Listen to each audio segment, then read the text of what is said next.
and Professor Odinaka, as well as Professor Bauer, will be speaking to today, to meet the challenges as well as the opportunities and the needs of the 21st century. In light of this, the Wole Soyinka Lecture is an annual series in recognition of the humanitarian works and socio-political activism of Professor Wole Soyinka, the Nobel laureate. The overarching theme for today's event is titled Solidarity in the Context of the Global Pandemic. Ladies and gentlemen, please meet the panelists as well as the guest speakers for today's occasion. Permit me to introduce to you Professor Obiora Chinedu Okafor, a human rights professor at York University and the inaugural York Chair in International and Transnational Legal Studies at Osgood Law Hall. Professor Obiora is a Canadian-US Fulbright Scholar at MIT, a visiting professor at the International Institute of Human Rights in Strasbourg, France, a visiting professor at the St. Augustine International University in Kampala, Uganda, as well as the Gani Fawemi Distinguished Chair of Human Rights Law at the Nigerian Institute of Legal Studies. Professor Okafor has published extensively in the fields of international human rights law, as well as immigration and refugee law, as well as both in the public law and international law as well, especially with regards to third world countries.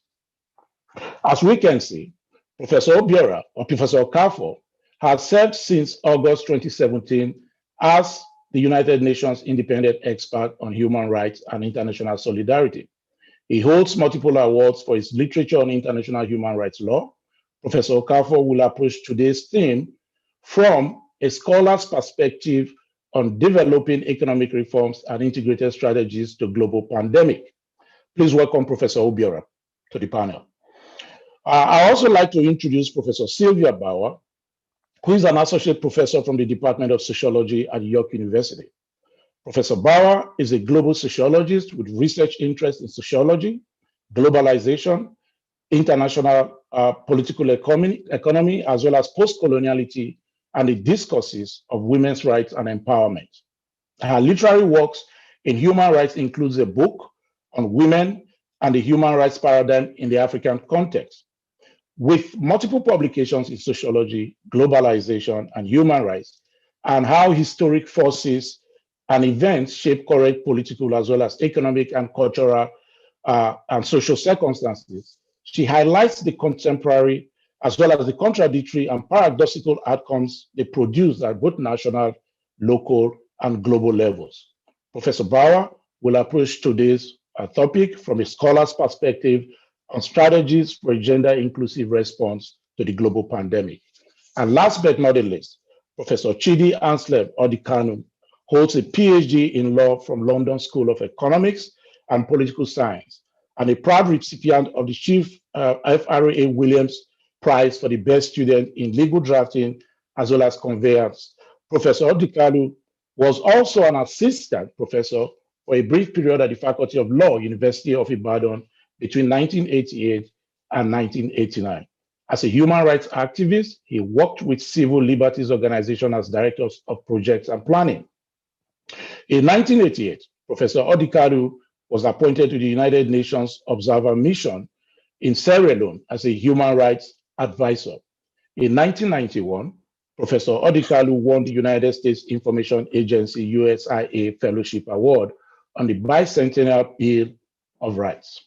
He is currently the Senior Legal Officer for Africa Open Society Justice Initiative. Professor Odikalu is a visiting professor at Harvard Law School. He focuses much of his time and research on the instruments of rights to meet the challenges, opportunities, and the needs of the 21st century in Africa and beyond.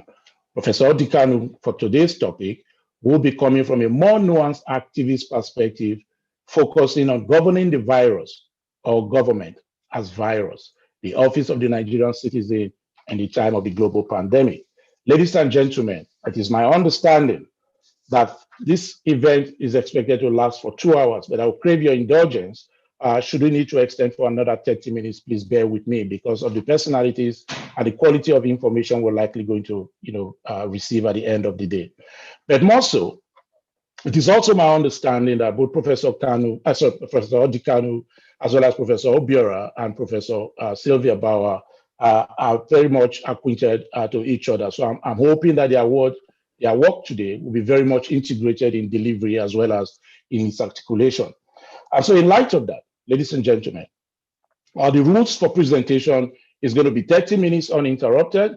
Professor Obiora Okafor will lead the way, followed by Professor Sylvia Bauer. And then, of course, we'll let Professor Anselm Chidi Odikanu to wrap it up with a more activist and proactive approach to human rights issues across the globe, but particularly tying it very much to the EndSARS protest in Nigeria. With that said, ladies and gentlemen, I will hope that we'll please pay close attention, take our notes. If you need to put a question down, please, the chat button is there for you to probably submit a question. There will be a question and answer section for about 45 minutes, and all questions and answers will be taken at the end of the presentation. Professor Obiora Okafor, it is my pleasure to welcome you to the panel, and I hand over the mic to you. Thank you very much.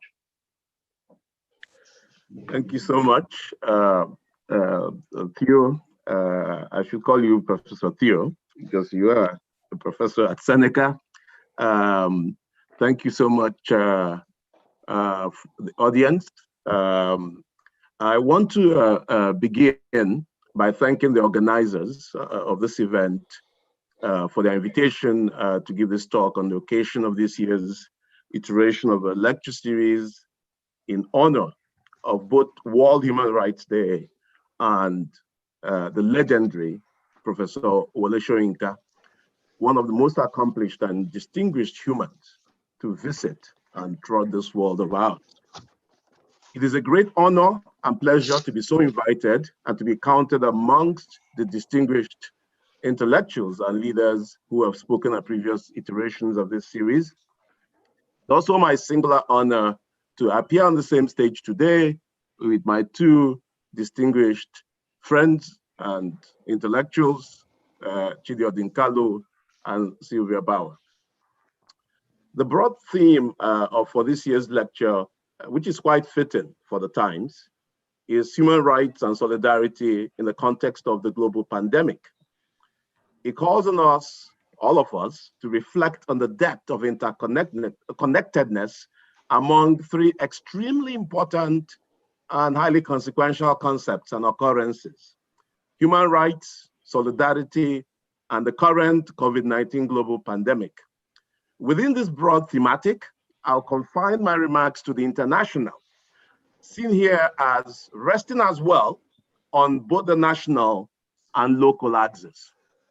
And so my focus will be on international solidarity's deep interconnectedness with both human rights and the current global pandemic. And therefore, the formal title of this talk will be International Solidarity for the Fuller Realization of Human Rights During and After the COVID-19 Pandemic.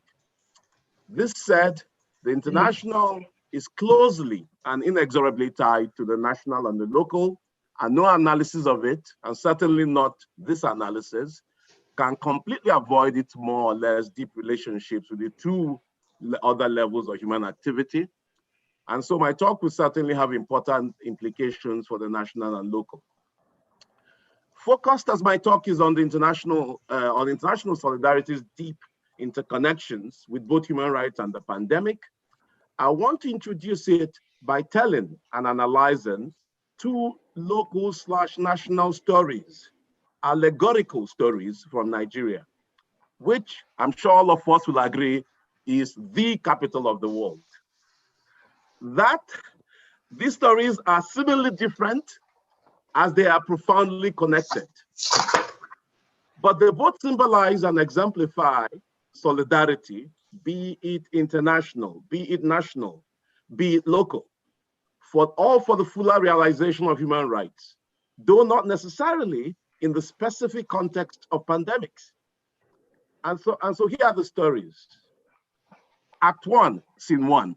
The first story I want to tell was set and dramatized during the Nigerian Civil War, or just before the Nigerian Civil War, a conflict that led to the death of well over 1 million human beings and I emphasize human beings, for the most part Igbos.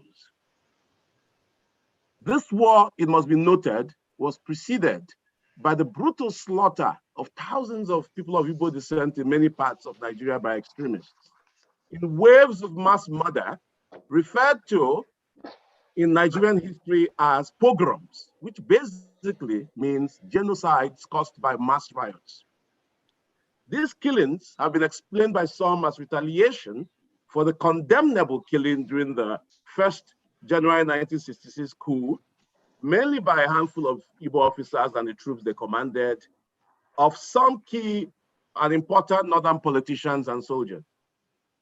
This civil war was also preceded by the counter coup of July 1967, in which scores of Igbo officers were killed.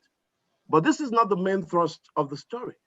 The main focus of the story is that in August 1967, just before the beginning of that war, a young and extraordinarily bright Nigerian writer, scholar, and activist was arrested and hounded into detention by the Nigerian state. He ended up spending 27 months in jail. That is over 2.5 years. 22 of those months in the even more tortured state of solitary confinement.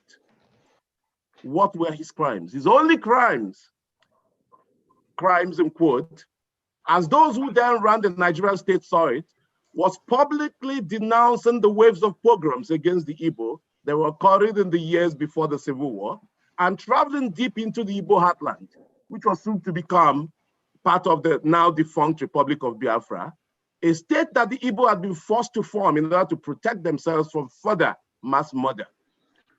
He had traveled to the Igbo heartland on a peace mission in order to try to stave off the civil war that soon ensued, in order to save more humans from dying. Alas, for his expression of such solidarity, such deep solidarity with the unspeakable mass suffering of his fellow human beings, and for his lived commitment to saving the lives of masses of ordinary people, he was himself subjected to untold human suffering and brutality at the hands of his own government, his own side of that war. Yet this young, deeply humane, and highly gifted scholar activist was not of ethnic Igbo origin. Though, of course, we all originated on the African savannah with common ancestors. He did not have to be Igbo simply because he was already human in a way that sadly and regrettably, way too many of us or persons at the time simply were not. During that period, and even to this very day. Happily, due in part to the local, national, and international outcry that greeted his torturous detention, embodying solidarity at all three geopolitical levels, local, national, and international, this young scholar activist survived the harrowing ordeal that the Nigerian state had inexplicably visited on him simply for being human and expressing his humanity. He even marched on to achieve even more humanity and much more greatness. For example, he continued to pen numerous amazing pieces of writing. He won the Nobel Prize for Literature in 1986, and he never stopped speaking and acting in vigorous defense of the weak, vulnerable, and the oppressed. His name has always been Oluwole Soyinka, now famously known as Professor Wole Soyinka. In his revolutionary, emancipatory, and humanist practices at the time, that young man, who later became Professor Wole Soyinka, conceptualized, dramatized, symbolized, and exemplified solidarity for the fuller realization of the human rights of the other in all its senses, in all its forms, at all geopolitical levels. In turn, he himself received a considerable amount of such solidarity toward the realization of his human rights, including from international sources and spaces. This solidarity contributed to his eventual release from detention and his freedom. The reduction in the length of time that he could have possibly endured the ordeal and probably saved his life.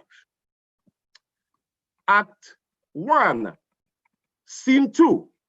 In October 2020, just a few weeks ago, And right in the midst of this global pandemic, we must be reminded, an allegedly leaderless mass movement powered by what I'll refer to as a collective of collectives, virtual and actual, physically proximate and socially distanced, seemingly, and I emphasize seemingly, exploded like a sudden volcanic eruption upon the Nigerian political and socioeconomic scene.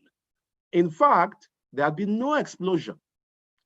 It had crept slowly upon the polity in waves that successively gained in intensity and which it foretold the coming torrent.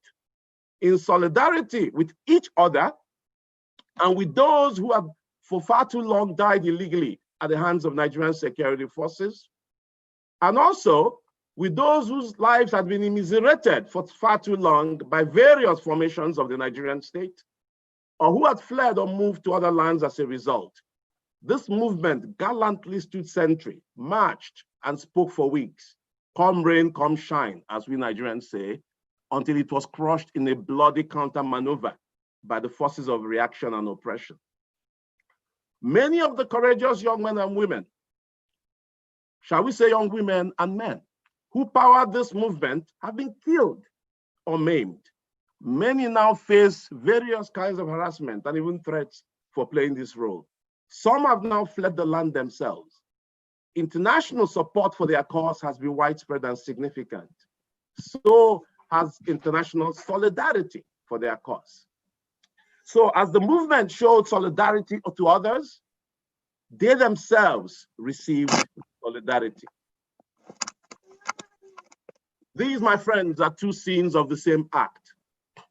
Although this more contemporary hashtag #EndSARS movement seems at first glance to be different from the emancipatory praxis Professor Soyinka enacted in 1967, they are nevertheless very deeply connected to and entangled with each other. This is so even if many among the dramatic personnel of young human beings who powered hashtag #EndSARS don't seem to be all that aware of the deep roots of their current struggles in nearly 2 centuries, yes, centuries, of the continuity amidst discontinuity of such solidarity for human rights-driven revolts against various formations of power and governmental rationalities. For example, pre-colonial era purges of powerful Alaafins by the Oyomesi, perhaps driven by popular discontent, are one example. Strictures that are rooted in popular struggle that have always required will-be monarchs in my own little corner of Igbo land to dance in the marketplace and be popularly acclaimed before they can have a chance of being crowned. And yes, some Igbos had monarchies for centuries. The Aba women's revolt in early colonial times, the Madam Funmilayo Ransome Kuti-led revolts, the various phases of the unbroken struggle against European colonial abuse, all these are but a few instances of that unbroken history. Decades apart in the timing of the enactment, the 2 allegorical stories that I've told today about a sustained solidarity praxis of revolt in aid of the progressive effort to realize human rights for all certainly differ in some respects, but they are deeply connected by the following. They were both driven by a very strong solidarity ethic, including international solidarity, as I've already made clear. They were both powered by young human beings with a relatively strong pan-ethnic, pan-human, pan-world worldview and approach. They were both powered by young human beings who possessed and expressed great hope.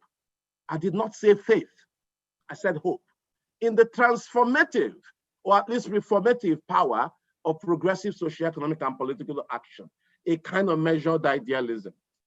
They were both driven by a strong reaction against all too often horrific and unspeakable human rights transgressions and violations, and not just in relation to civil and political rights violations. They were both powered by young human beings who possessed and exhibited courage beyond measure. Having told these 2 allegories to set the stage, I'll now turn to an analysis of how international solidarity is key to the realization of human rights in the context of the current COVID-19 pandemic, and how gaps in international solidarity can and do threaten the enjoyment of human rights during and after the pandemic. But I will not do that before defining international solidarity in more formal terms, perhaps belatedly. However, I will also not offer any definition of the concept of human rights today, because it is more widely appreciated. Time constraints do not also allow me to do that. So the next section of my presentation is on understanding the concept of international solidarity. I will not, of course, go too deeply into it, but we need to understand what we mean by international solidarity if it's to frame and shape our analysis. So for me, the best definition of this concept, some would say self-interestedly, is the one that my predecessors in office at the UN and myself, as the current UN independent expert on human rights and international solidarity. Yes, we're in the speakers. It states, that definition states, that international solidarity is the expression of a spirit of unity among individuals, peoples, states, and international organizations, encompassing the union of interests, purposes, and actions, and the recognition of different needs and rights to achieve common goals. Under this definition, international solidarity is constituted by three elements: the preventive solidarity, reactive solidarity, and international cooperation to give effect to these. This definition is also adopted more or less by the draft UN Declaration on Human Rights and International Solidarity, which I encourage you all to Google and have a look at. An important point to note in relation to the meaning of solidarity is that international solidarity is not the exclusive preserve of states. As my recounting of Professor Wole Soyinka's 1967 praxis and the more recent story of #EndSARS strongly suggests, and as Dr. Shyami Puvana Singh has told us, international solidarity praxis manifests through the daily actions of a range of stakeholders, including states, civil society, global social movements, and people of goodwill.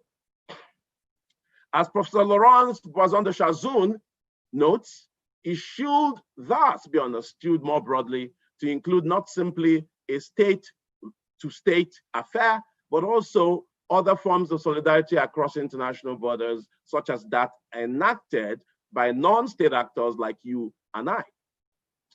As critically, we should also note that the positive expression of international solidarity for the fuller realization of human rights for all is not merely an ethical or moral requirement, but is a legal obligation. For example, the UN Charter in Articles 55 and 56 imposes a duty on states to cooperate to realize everyone's human rights, be they civil and political rights or social and economic rights. And international cooperation is an element of international solidarity. The Universal Declaration of Human Rights in Article 28 states that everyone is entitled to a social and international order in which the rights and freedoms set forth in the declaration can be realized. This explicitly or implicitly includes an element of solidarity.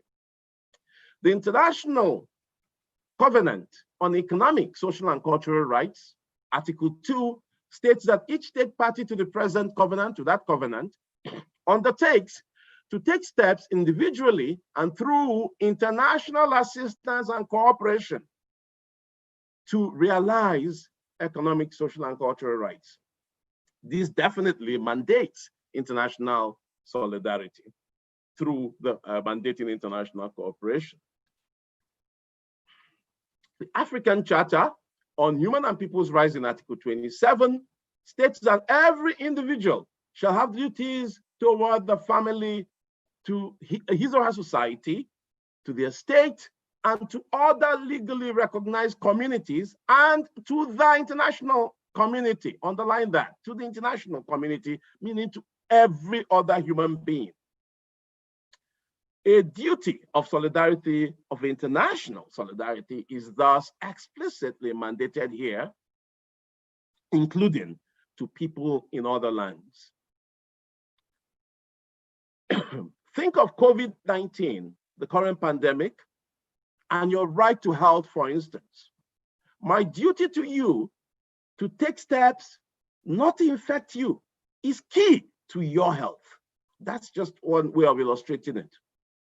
In Article 29, the same African Charter also mandates duties to preserve and strengthen social and national solidarity, particularly when solidarity is threatened, as it is today, and to contribute to unity, to African unity.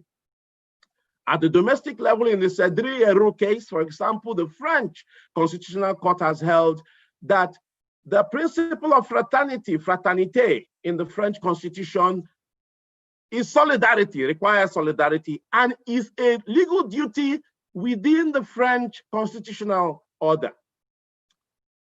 Now, let me pay more attention very quickly to a closer analysis of how precisely international solidarity can contribute and does contribute to the fuller realization of human rights. But before I do that, I want to make a few related general points.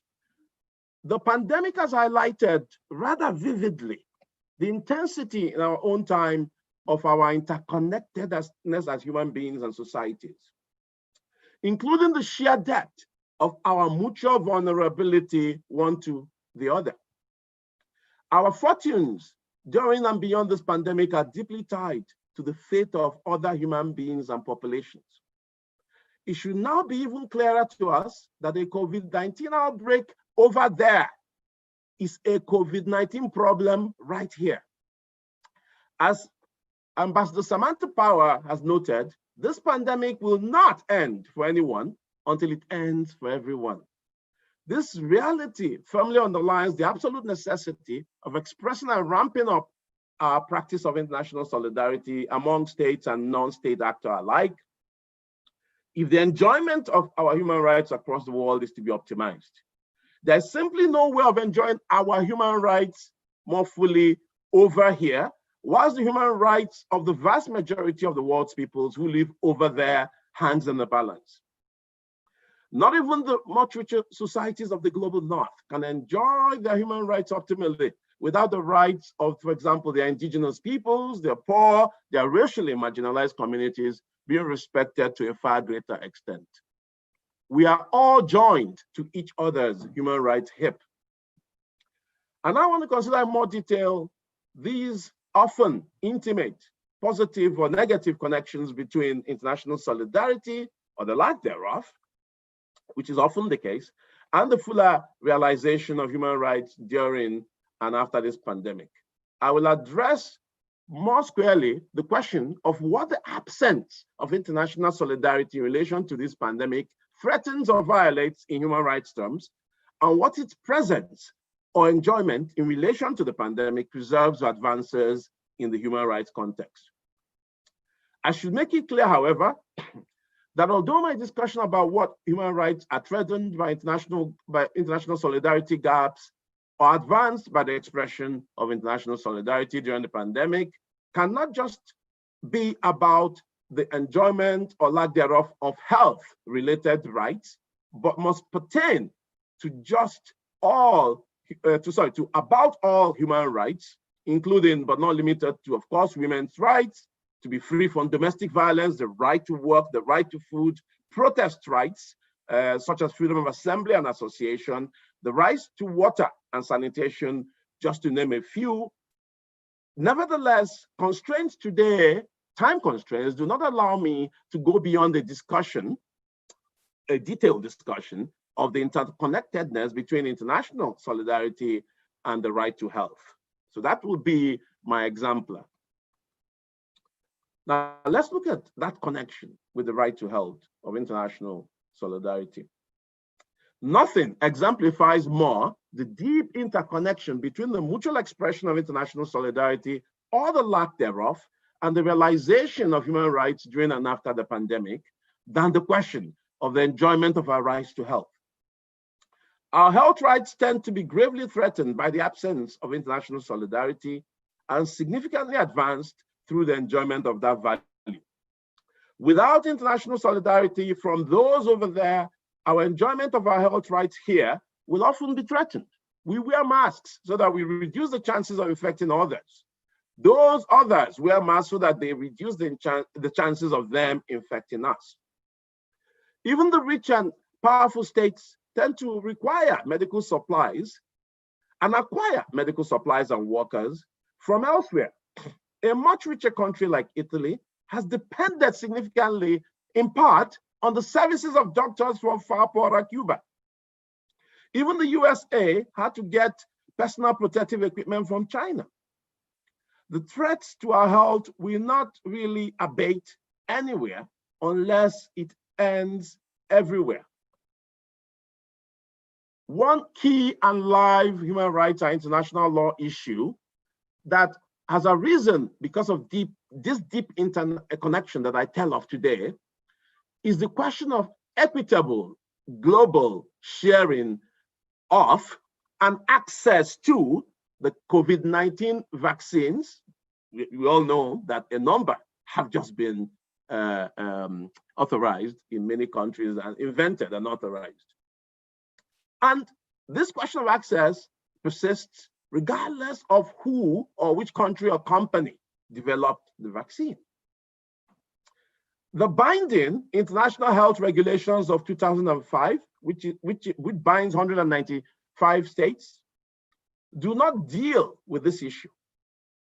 They focus on a World Health Organization supervised global regime to detect, assess, and report public health events. Yet this question of access and sharing is not new. It maps very closely onto the long-standing global human rights struggles around equitable global access to essential medicines for HIV, AIDS, malaria, and other diseases, which led to the adoption of the Doha Ministerial Declaration on the TRIPS Agreement and Public Health. TRIPS is the Trade-Related Intellectual Property Rights Agreement, which is under the framework and rubric of the WTO. Now, WTO is World Trade Organization.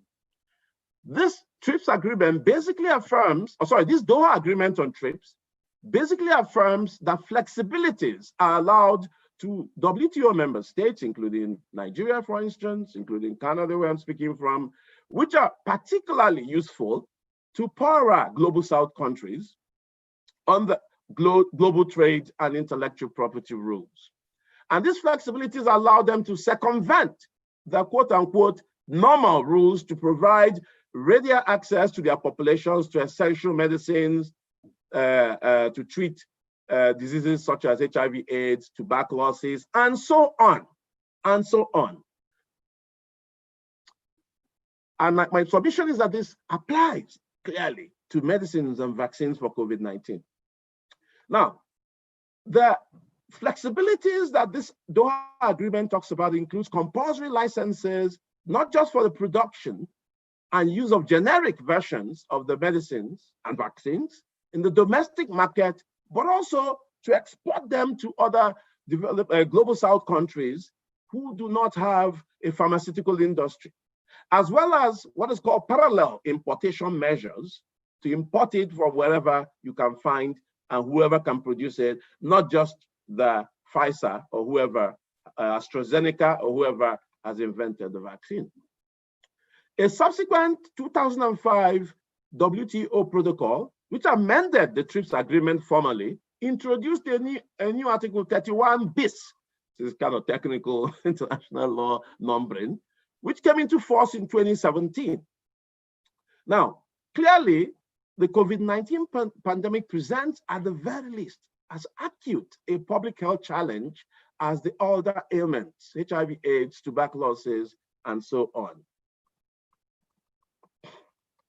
Logically, therefore, as I argue, this Doha regime should apply to any COVID-19 vaccine, including those that have just been invented. Against the usual global North opposition to such arguments, South Africa and a couple of other states have just now launched a legal bid at the WTO to vindicate this argument. All well-meaning people and countries ought to strongly support South Africa's move. Anything less would be tantamount to a shameful lack of international solidarity not to mention a wanton disregard for human life in the poorer countries. Yet, even the existing Doha regime will not be nearly enough to ensure that all peoples around the world enjoy equitable access to these vaccines. States and companies, almost all of them from the global north, are, as they often do, already hoarding vaccines and other COVID-19 palliative medicines, and the required scientific information or material needed to produce generic versions. As we have already seen, it will also take time to roll out the vaccine and immunize everyone everywhere. So with whom should we begin? With only the citizens of the inventor countries or the rich states, or simultaneously across the globe? Some states, for example, China and Russia, have quite commendably, and I must commend them, said that they will give their vaccines to developing countries immediately, not after they have vaccinated all their citizens. However, outgoing, and I emphasize outgoing US President Trump, has already signed an executive order to hoard any USA-produced vaccines for US citizens until they have all been vaccinated, which is an overly tribal and self-defeating attitude in an interconnected world. It is thus safe to expect a certain degree of tribalism and narrow-mindedness in the sequencing of the global rollout, as has already begun to happen in all too many countries. On a more positive international solidarity note, we have in existence, as we speak, the COVID-19 Vaccine Global Access Facility, or COVAX, which is a part of the Access to COVID-19 Tools Accelerator, or ACT Accelerator, convened by the World Health Organization and a number of other groups such as Gavi. COVAX is a global collaboration that is aimed to accelerate the development, production, and equitable access and sharing of COVID-19 tests, treatments, and vaccines. It aims for global access and to have equitable sharing, immediate distribution everywhere, not the prioritization of global north citizens before everyone else. It's already working to ensure that this happens. I won't go too much into detail, just to say that over 180 countries have joined COVAX, not including the US, of course, under the outgoing Trump regime. However, even though many global north countries have signed on to COVAX, there is still vaccine hoarding and parallel measures on the side to sign direct agreements with companies in order to get their own citizens vaccinated ahead of everyone else, which I've already argued is quite self-defeating because the pandemic will not end for them, even if they're all vaccinated. Now, returning to the more positive side of the column, I should also note that UNICEF, the single largest buyer of vaccines worldwide for routine immunizations and outbreak responses, has committed to deliver nearly 2 billion doses, of course, to children the world over, and to share them equitably, especially in global south countries. And so here on full display are concrete examples, COVAX, UNICEF, of both positive and also particular countries, Cuba, China, Russia, of both the positive international solidarity practice to advance human rights, in this case, our rights to health, and negative thought and action from, for example, the Trump regime in the US that poses serious threats to the realization of those rights to health worldwide. Also before us are social-legal gaps that need to be filled if more positive and less negative action are to be produced in this regard. Now, very quickly concluding reflections. Toward or in lieu of a conclusion, I return to where I began, and I seek to make a very few points. First, I want us to notice that even our engagement just now with just one example of the deep interconnectedness between international solidarity and one key human rights norm, the right to health, suggests very strongly that solidarity, be it international, national, or local, for the fuller realization of human rights is not nearly as plentiful as it ought to be around the world.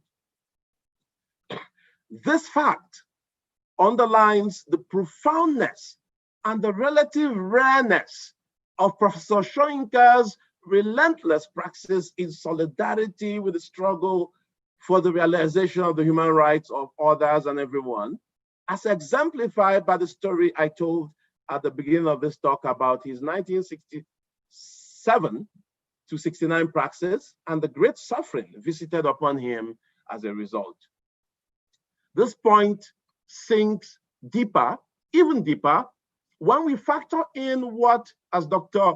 Chibu Anyadoba has ably noted, what the late Eagle Oniroko, Professor Chinua Achebe, the late Professor Chinua Achebe wrote in his 1971 poem, Vultures, entitled Vultures, on the question of the mass suffering of the Igbo at the hands of the Nigerian, of state and society in Nigeria.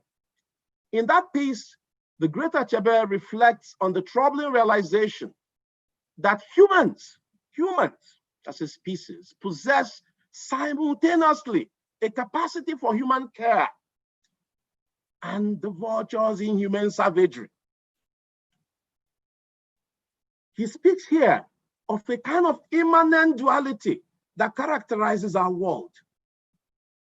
In our work, Never Again, the famed Flora Wapa also captured this point in as much depth. Tim Amanda, Ngozi Adichie's powerful rendering and interrogation of the context and broader meaning of that experience in Half of a Yellow Sun is as revealing. In seeking ways of keeping humanity much more on the positive side of this duality, I also want us to note that, as Professor Wole Soyinka's life and times exemplify, the effective enactment of international or national or local solidarity for the fuller realization of the human rights of all, especially the rights of the vulnerable, the poor, and the oppressed, requires concerted and relentless praxis. That is the fusion of the best thought and experience in that direction.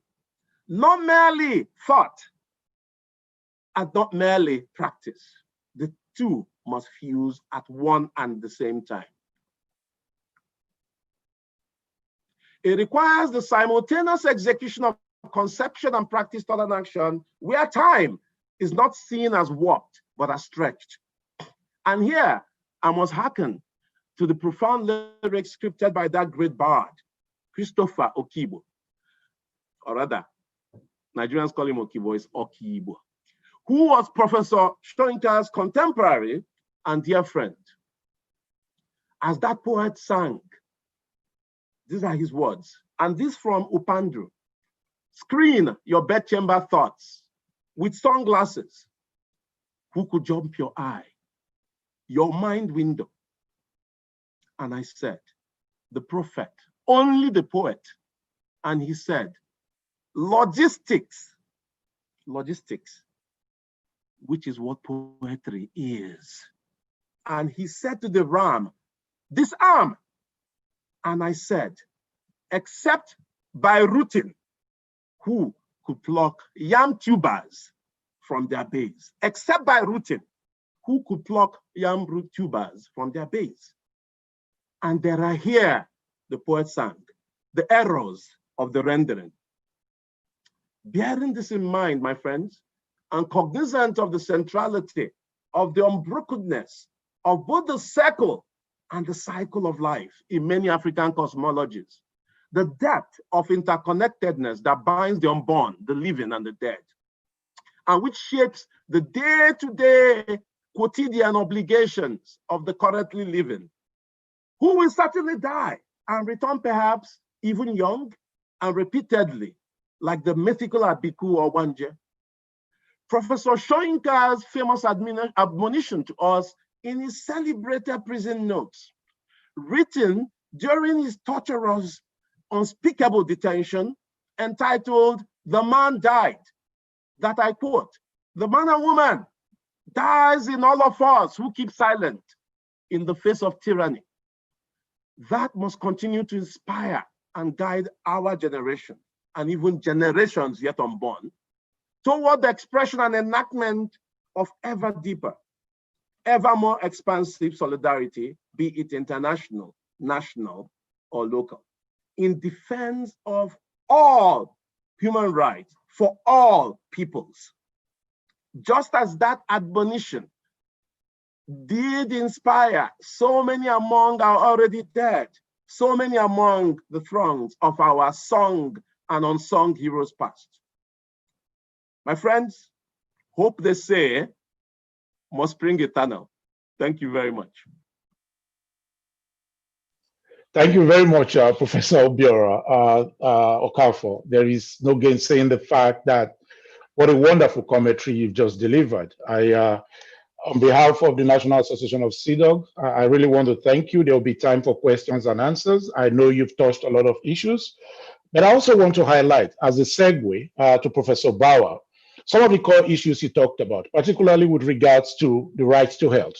And over the course of time, and as a result of the global pandemic, we've equally seen how the pandemic has further highlighted the vulnerability, particularly for marginalized groups.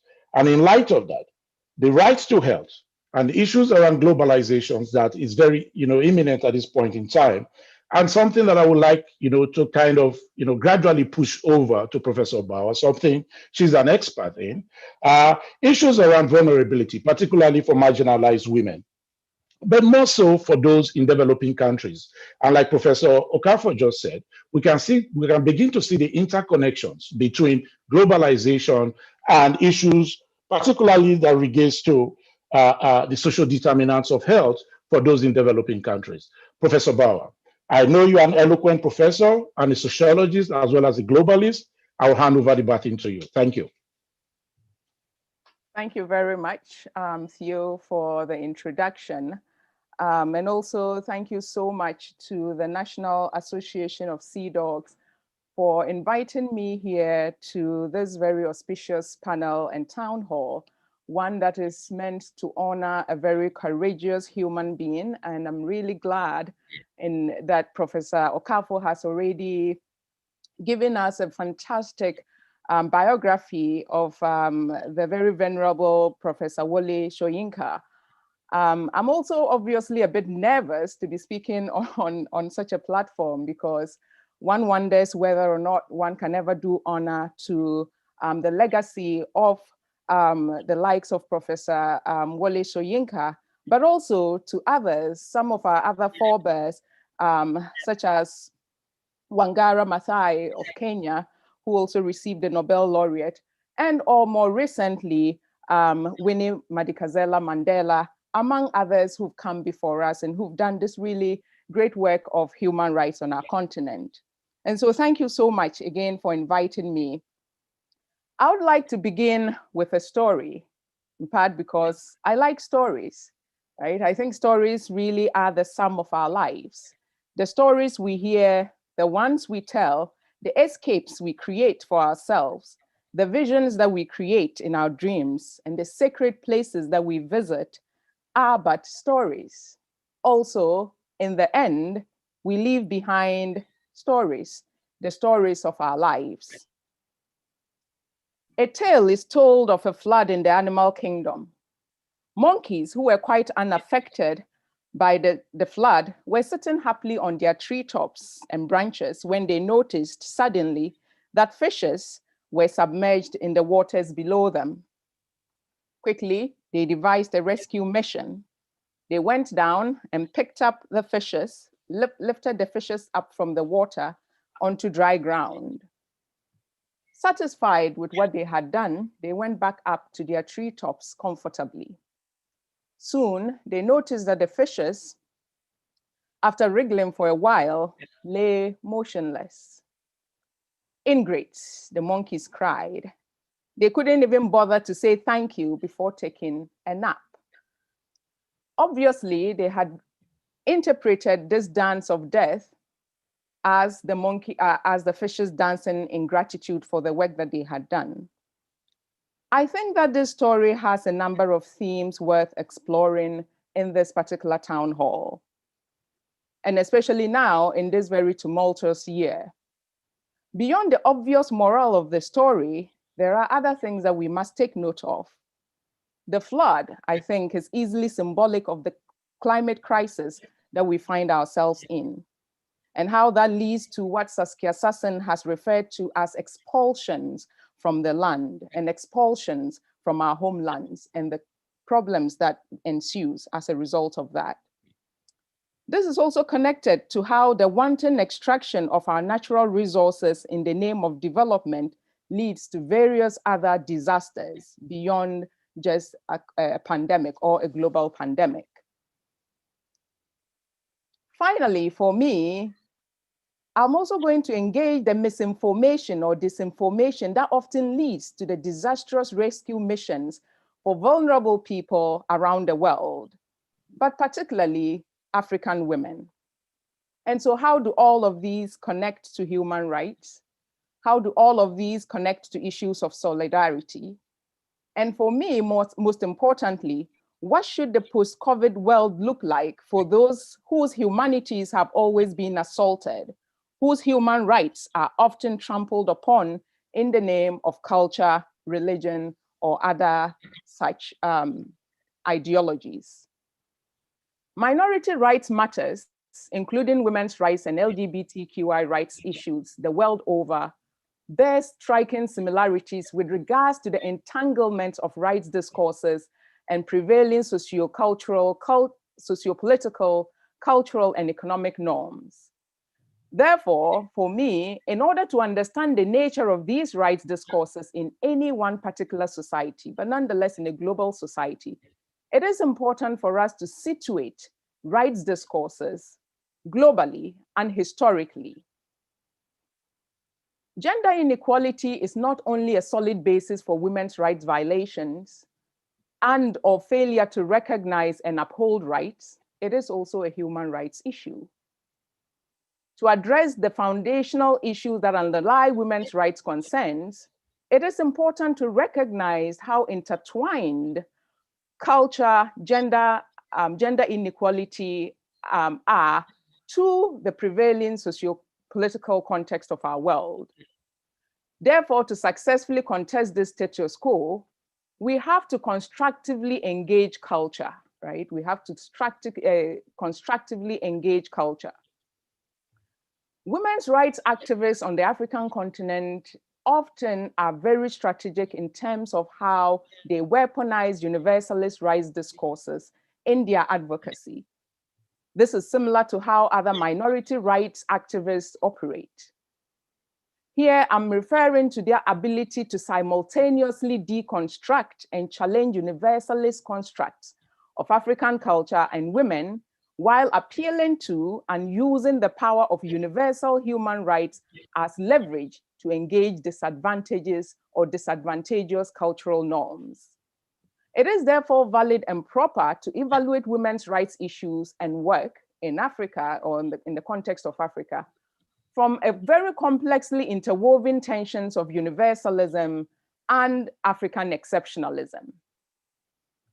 In my conversation here or in my presentation here on women's and minority rights concerns in the context of a global pandemic, I advocate for a replacement of this focus on culture and cultural relativism for that matter with African exceptionalism. This for me achieves two important goals. It interrupts the culture as justification excuse and provides a critical evaluation of the imperialist tendencies in the culture as culprit trends in human rights discourses. We know that culture exists everywhere. Every society has a culture, and that culture impacts minority rights or the rights of everybody else everywhere. In fact, we do know that when we are talking about culture, to a large extent, we are also talking about power. The fact that culture is mainly used, or the term is mainly used only in reference to non-Western others, for me serves an imperial purpose of delegitimizing valid Africanist arguments and therefore reiterates these colonial hierarchies that denote the West as sophisticated, modern, and master of nature and its culture, while Africa is subject to and enslaved by a so-called static and backward culture. I think this type of representation masks the history and complexity of Western states, capital, and institutions in human rights violations through various means, but mostly in the economic realm, in an attempt to lay the blame solely on African male actors. I think that employing African exceptionalism, therefore, in an attempt to provide some nuance to the cultural relativism debate in the context of the African continent, allows us to historicize and critique these universalist discourses of rights with particular reference to African women and sexual minorities on the continent, in which advocates can use supranational instruments and documents to advocate for women's rights. Therefore, the aim is to situate these minority rights issues within the broader context of the international political economy, of history, and of cultural evolutions. How do global cultural flows or global financial flows and economic policies impact women's rights on the African continent, I ask? How does the traditional focus on rights violations on cultural grounds only supersede or displace the focus on the much larger systemic problems that reinforce local cultural traditions? Again, I ask how global economic inequalities can exacerbate, encourage, and impact local cultural traditions that disadvantage not only women, but other sexual minorities on the continent.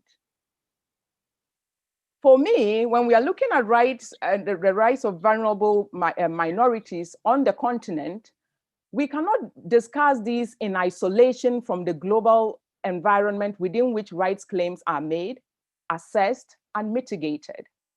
Thus, there's a delicate and intricate interconnection of global economic policies and women's rights issues on the African continent. For instance, women-friendly economic policies embedded in international agreements and financial flows and transactions will bode well for creating and sustaining the enabling environments for the realization of women's rights. That is, if they existed. Similarly, the absence of such policies create a toxic environment for women's rights. So starting with the devastating structural adjustment programs of the 1980s and ending with the current global neoliberal free trade policies, austere macroeconomic programs have entrenched gender inequality in Africa. Women have borne the brunt of such policies and programs because of the normative gender role expectations for women to perform social reproductive labor. This has entrenched the patriarchal cultural discourse that severely disadvantage women. There is a connection for me between imperialism and development, and in this particular case, minority rights. I argue that in Africa, women's rights cannot be sought in isolation also of the national interest of the post-colonial state.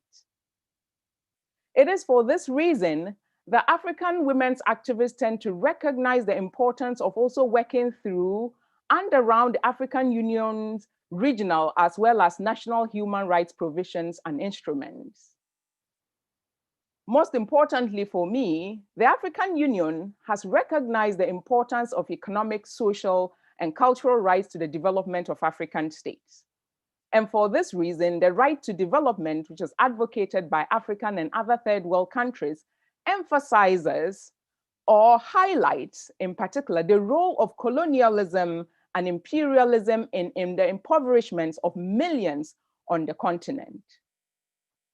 Because we know that neoliberalism has contributed to extreme poverty and powerlessness for women in low-income countries around the world, it is important for us when we are looking at and evaluating issues of human rights, and particularly rights for the most vulnerable, to place these within that context, because there's no way we are going to successfully advocate women's rights in an environment that erodes those rights through the economic policies that I've just talked about.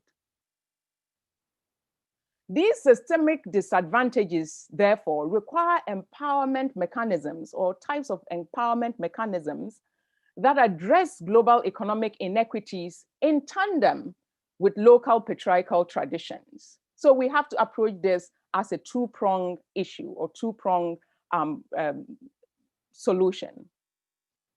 Unfortunately, women's empowerment campaigns or women's rights campaigns often aim to address only one aspect of the problem: local cultural traditions that tend to privilege men. And yes, that's an important aspect of the problem.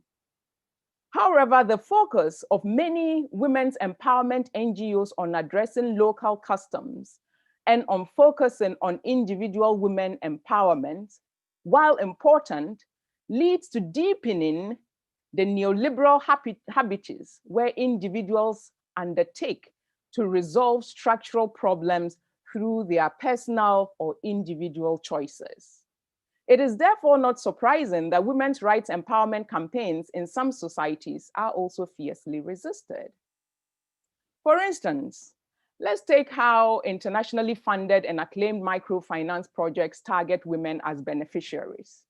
They operate on a certain deeply flawed assumption that the causes of the problem and what constitutes empowerment, they operate on these two flawed assumptions. That's causes of the problem and what constitutes empowerment.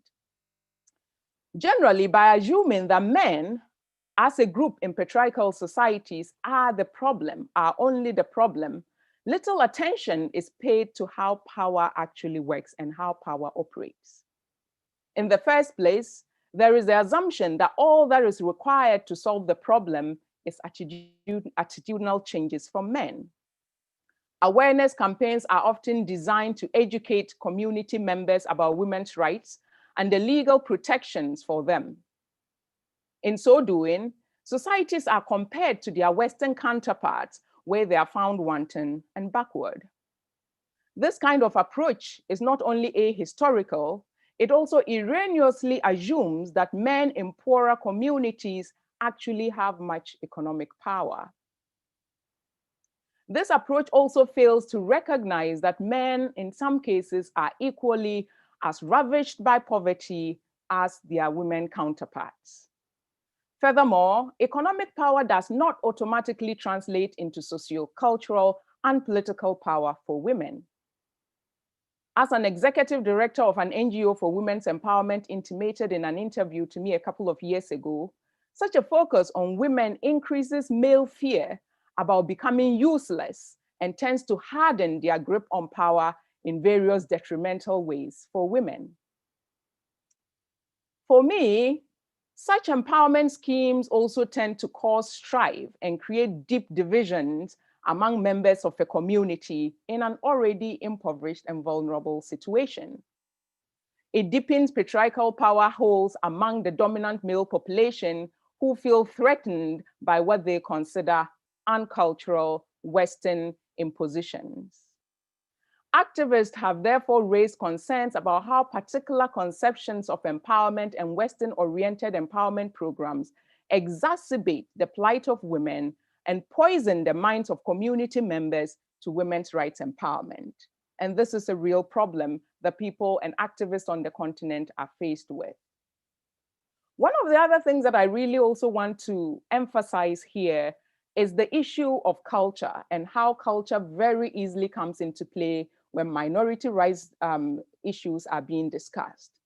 This includes the fact that people easily say it is not African culture when we are talking about LGBTQI people's rights, when we are talking about women's rights. All of those rights which are inherent to people and which people should be enjoying are considered foreign to the African continent. That is disinformation, that is misinformation, that is ahistorical, and that certainly cannot be the legacy of our forebears who fought to decolonize our continent and who continue to fight to decolonize us from such myopic understandings of our culture.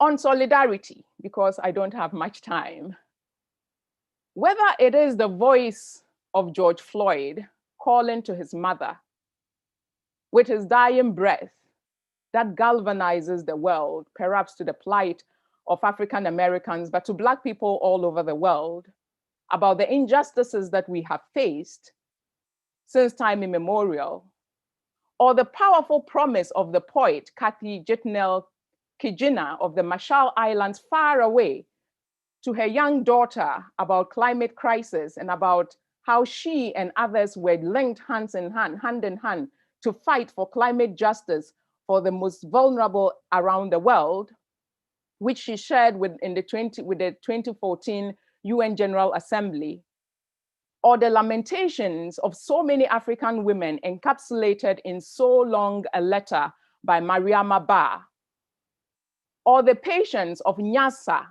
to dismantle colonial structures in colonial Zimbabwe in Chichi Dangarimbe's nervous conditions, or the ever instructive words of the Venerable Wole Soyinka, the greatest threat to freedom is the absence of criticism, or perhaps the ever haunting words and best rhetorical question from one of our forebears, Sojourner Truth, in the Southern United States in 1857, aren't I a woman? Ou bien, aren't we human? Solidarity in this year of the near apocalypse for the rest of the world, and I say the near apocalypse for the rest of the world. It is a near apocalypse because Africa defied the odds. And it was not an apocalypse to be because perhaps Africa once again is holding it all together. The one that perhaps, that apocalypse perhaps, that hopefully opened the eyes of the rest of the world to the fact that some of the rest of us have contended with death and malaria for so long as we can remember. We've contended with corrupt boogeymen and political leaders as presidents and leaders who have helped to suck our nations and made us more vulnerable by the day. And perhaps that despite our best prayers for them to catch a kind of malaria that would give them the vision we are seeing world leaders catching COVID sometimes get, so that we too may get out of this rut, that this year, the one that stretches before us, even as it draws to an end, is an opportunity to recall our collective humanity in that cosmology called the Ubuntu. That is, I am because you are, we are because you are. I think we have been sufficiently reminded that the world we desire requires us to work, to speak out, to soroke, to yelichekwi, kanawu in some cases, as we walk with the most marginalized among us to demand our rights. How do we do this, we ask? We can no longer, I think, normalize the suffering of that stranger in the hospital who may die because the money for the oxygen machine that should have been provided has been diverted by the politician we drink beer with. We have to remember that that life is just as worthy of as our own lives. We have to be reminded that in that moment that that person is dying, that moment that George Floyd called to the rest of us, that moment that touched our inner humanity, that life too is calling out to us. It means confronting that friend who casually dismisses women's rights or sexual minority people's rights concerns as Western. It means reclaiming our culture from those who seek to deny rights to those who are different from the norm. People with disabilities, LGBTQ people, women, all in the name of culture. We have to reclaim our culture, and that is a culture of accountability that solidarity demands and requires. Finally, and for me most importantly, that we return to and fiercely demand our rights to knowledge preservation, knowledge acquisition, transformation, and intergenerational transmission of such knowledges. We must do this through decolonization, and decolonization is crucial if we are to move forward in the post-COVID world. If we are talking about solidarity, we have to think about the work of death. The work of death, in this case, I'm referring to the fact that colonization isn't dead. It seems to have died, but it resurfaces in all manner of ways. Professor Okafor has very beautifully laid it all out in terms of what it means for us to engage in international solidarity. How do we engage in international solidarity as some of the most marginalized people, as some of the people that do not have voices? When we enter those spaces where people that do not look like us are not in those spaces, do we call attention to their absence, or do we continue to pretend that they do not exist because it furthers our own interests? We must sankofa in biebe because ye bibing, as the Ghanaians will say, to reclaim the only culture, I think, that has ensured our survival. That's the survival of indigenous people around the world, and to harness it to thrive in our current world.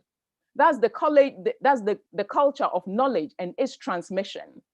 Fundamentally, we know that the discourses of marginalization, practices of alienation on basis of sex, gender, and sexuality are indeed alien to the African world sense, alien to us. So we must reject those not as our culture and reclaim that which is our culture. And that, for me, is the extent to which we can claim any homogeneity, not only as a first people, but also in solidarity with the rest of the world. And therefore, our collective humanity must also encompass our non-human world, because we've seen it through the climate crisis that is leading to all kinds of expulsions in our world today, that we have to take care of our environment and that we are intricately interconnected with others. We also have to be able to hold people accountable for the things that they do, both in power and outside of power. We have to be able to walk, as it were, and walk the talk, so to speak. So what would it mean for us to look at our world post-COVID times in relational terms? What would it mean for us to be able to look at African women somewhere and not design programs and policies without proper communications and without actually conferring on them the full humanity of their being? What would it mean for us to actually properly decolonize, be uncomfortable with facing the fact that it was indeed colonialism that not only disenfranchised women, but also disenfranchised several sexual minorities on our continent? What would it mean for us to confront our religious leaders, our politician friends, our academic friends, and all the people who continue to practice politics of exclusion? What would it mean in the post-COVID world? I will not trouble us by talking about the various hardships that have been endured by vulnerable and minority groups, not only on our continent, but everywhere else around the world. I think Professor Okafor has laid that out very clearly for us. I think what it means for me, or when we're talking about solidarity, really is to think about the future. That kind of Afrofuturism that brought a bit of solidarity for us this year, or that we've seen, is here, right? How do we really lay claim to this future and ensure that we are present always at these tables, that we can actually, propel discourses of transformation in our world today? So again, thank you so much for inviting me to this talk. And I will not end by not protesting that I think it was unfair that I had to go after Professor Okafor, but I'm very grateful that he laid it out for me, and I'm looking forward to engaging questions and conversations during the Q&A. Thank you. Thank you very much, Professor Bauer. Indeed, you surely did, succinctly and articulately provided, a foundation for us to understand issues around minority rights. Then most importantly, you touched on issues that are very germane to issues around solidarity for minority groups as well. But most importantly, you brought out issues around sexuality and gender and make the connections in a globalized world, particularly in an era of the global pandemic. But I also like the way you kind of incorporated your Ghanaian language. I don't know what part of the Ghanaian language is that, but it surely was something that drove it home for me particularly. I will leave the rest for my colleagues as well as the participants, to ponder on.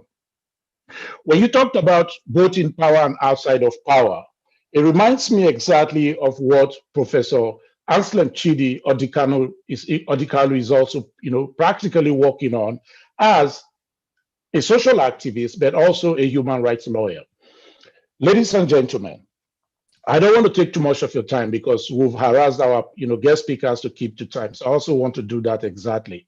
I want to introduce to you Professor Anselm Chidi Odikalu, a man who has over the time dedicated his work again to not just issues around human rights, but also practical engagements both in the United Nations, deliberations on human rights, as well as in the practical, declarations of, provisions of human rights.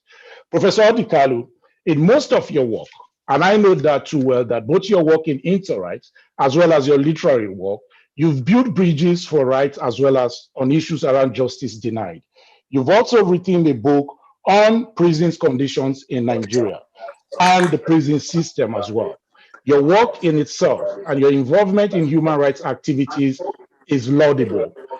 Professor Bauer just talked about issues around those in power and out of power or outside of power. In your, please, if your mic is open, can you please shut it off? This is a live streaming. In your work, Professor Odikalu, I understand, and part of what presentation you're going to be making today, to make that connection to Professor Bauer's work, you're looking at governing the virus or government as a virus. Professor Odikalu, I know your professionalism and activism is something that most of us yearn for. I want to hand over the baton to you, Professor Odikalu, and thank you for joining us today. Please take it away. Thanks a lot, the moderator, Mr. Sawe, and also to the National Association of Sea Dogs. Sorry, the lighting may need some attention here. If you give me a moment, I may try and address that. But otherwise, in any case, this is not a beauty pageant. So I hope that even if I come across as a ghost, that's also fine. I listened to, so can I just start with my thanks to the NAS for this encounter, and also for a very timely subject matter.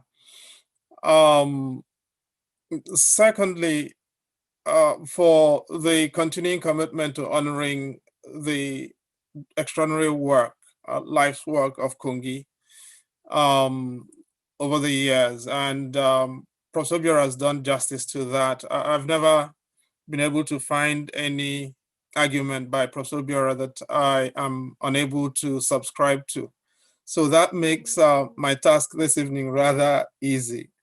I think he set parameters that are extraordinarily informed and astute as always. I really can't improve much upon or detract from anything that I listened to from him. I heard Professor Bauer complain that she was put in a very difficult position coming after the usual eloquence and brilliance of Professor Obiora. And then she did that having inflicted her own extraordinary brilliance on all of us. And so if she complains about coming after Professor Obiora, can you imagine the extent of my complaint coming after the two of them?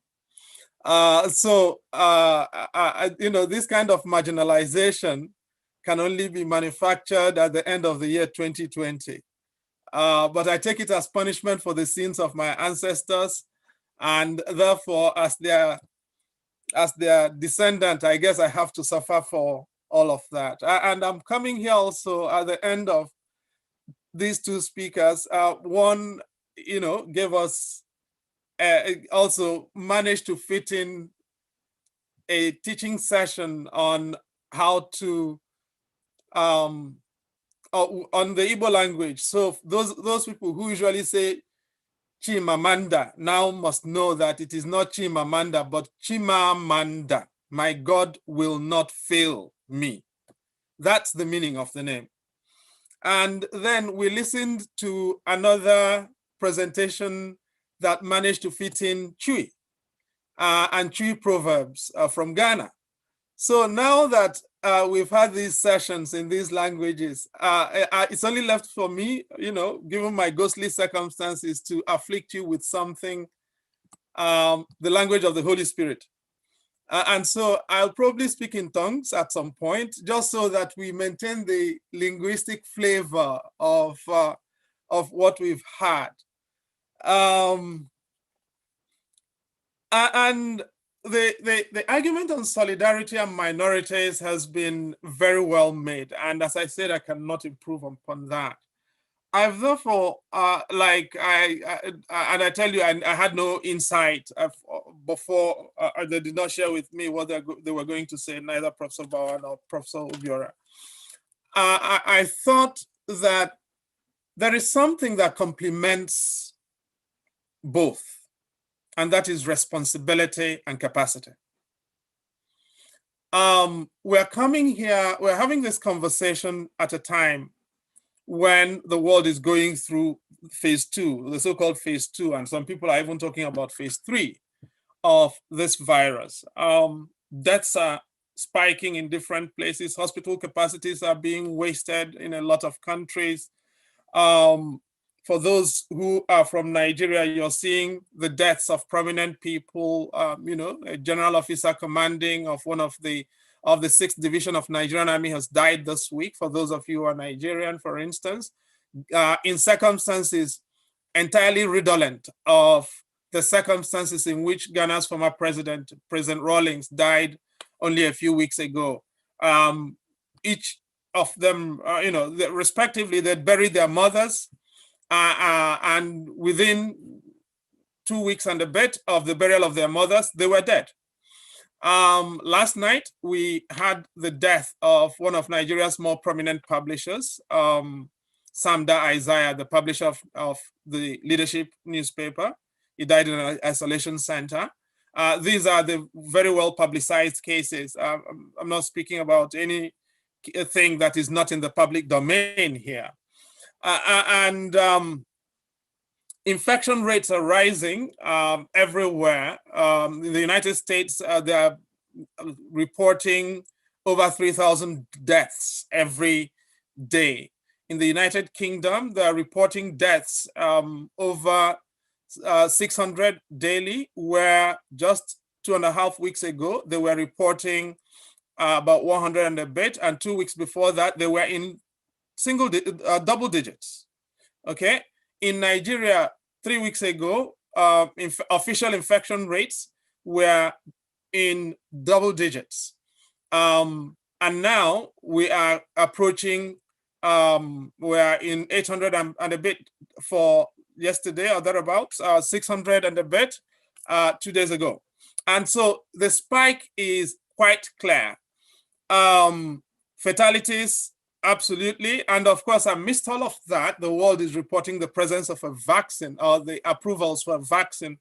Although that you've also got all these conspiracy theories about the vaccine and whether it's suitable or not suitable, and the circumstances in which approvals have happened and what could happen as a result.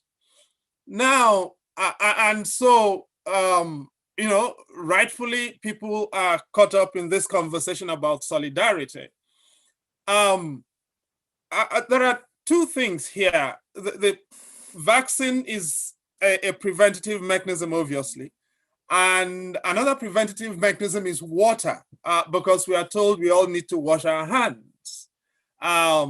And it is the most basic of preventative mechanisms. And this conversation takes place again in the week in which it's come out that we now have a futures market in water in California, okay? And so water is something now in which big capital is betting. I'm taking bets for investment purposes. And for many of us here who come from Africa, certainly from sub-Saharan Africa or indeed equatorial Africa, some of us come from countries in which water hunger defines the lives of over 60% of the population. And while our presidents have been pushing the hand-washing agenda, in support of preventative mechanisms for COVID-19 prophylaxis across the world, using using these gold-plated bathroom facilities, most of our people cannot get access to basic water with which to wash our hands. Who is going to give us solidarity for washing the hands of our people? That really is my central question here. And I don't want to push this into extraordinary literature. I want to present this as a challenge of both our civics and our intellect, as well as a challenge for our pride as Africans. Because there is an extent to which sometimes and I entirely, and I've said this as my premise for my start of point. I entirely subscribe to every point that has been made here about solidarity, global solidarity. And to make global solidarity effective, that's the only point of compliment I offer here. How do we operationalize our African capacities and our African dignity and our African responsibilities? That is the question I want to pose. And in saying that, I want to suggest that a global pandemic is not just a public health problem. It is quite clearly a governance problem. Governance in a pandemic makes a clear contribution to outcomes. As a matter of fact, it defines outcomes as we are seeing across the world. And so if you're in New Zealand, your pandemic outcomes will be different from if you're in the United Kingdom or if you are, as a matter of fact, in the United States. What is the difference between all of, or in Germany or in Norway? What's the difference between all of those? It is governance, it's responsibility. It is the capacities of those who are in government to take the situation seriously, to take science seriously, to take their citizens seriously, rather than just invest in the narrow ambitions of the politicians. And as a result of that, therefore, how do we frame the challenge for Africans and African countries? Because most of us here are Africans, and those who are not Africans, I'm sure, are friends of Africa. And I come to this as an African, not just as a Nigerian or as a person from a state in Nigeria. I come to this as an African. That's how I define my personality. Now, and that's what's defined my worldview as well. And I know, for instance, that, and this is a clearly African forum. Ms. Bawa is probably from Ghana, and my brother Obiora is a brother and an in-law to East Africans. So we're here as citizens, and this is being organized by Africans who are based in North America. So this is a global conversation with an African accent. And that for me defines this. And so there are different dimensions that illustrate this. And I want to take, before I get to access to vaccines, there are three things, as part of the conversation, there are three things I want to put on the table to illustrate this. One is the pandemic and violence. The second is the pandemic and the sovereign debt crisis in Africa. And the third is the pandemic and vaccines, on which I will end. But I want to start off with the pandemic and violence. And when you look at the global map across the board, one thing strikes you. Over the course of this pandemic, the pathology of global violence has risen. If you look at Colombia, for instance, the peace deal is unraveling in Latin America, in South America. And the peace deal is unraveling because amidst all of the pandemic responses, nobody has noticed that the violence, organized violence from FARC and the FARC holdovers has actually risen massively. Displacements have risen, massacres have risen, and some of the violence is approaching, as a matter of fact, metropolitan urban areas. Ethiopia in the Horn of Africa was the one place where one of the earliest places where the pandemic forced a deferral in elections. Ethiopia's elections were supposed to take place, as a matter of fact, in August this year. But they could not, because the National Election Board of Ethiopia could not undertake the preparatory processes leading to the organization of the election. And as a result, they had to decide in April to postpone the elections indefinitely. As a result of that, the coalition, the ruling coalition, the EPRDF coalition, unraveled. And three of the constitutive parties moved with the Prime Minister, Abiy Ahmed, into a new formation called the Prosperity Party, while the TPLF in the north, the Tigrayan People's Liberation Front, declined to do so, and instead decided to set up their own electoral process. As a result, Ethiopia is now at war, a war entirely traceable to what? The pandemic, and a war that's made in which governance could not hold together and political dialogue could not hold together. And so it's a shooting war, and actually quite a brutal war at the moment. And when you look at some of the humanitarian information coming out of that, and the flows of humanitarian, of refugees and all of that into the neighboring countries, you'll see that this is not going to be sorted out in a haste.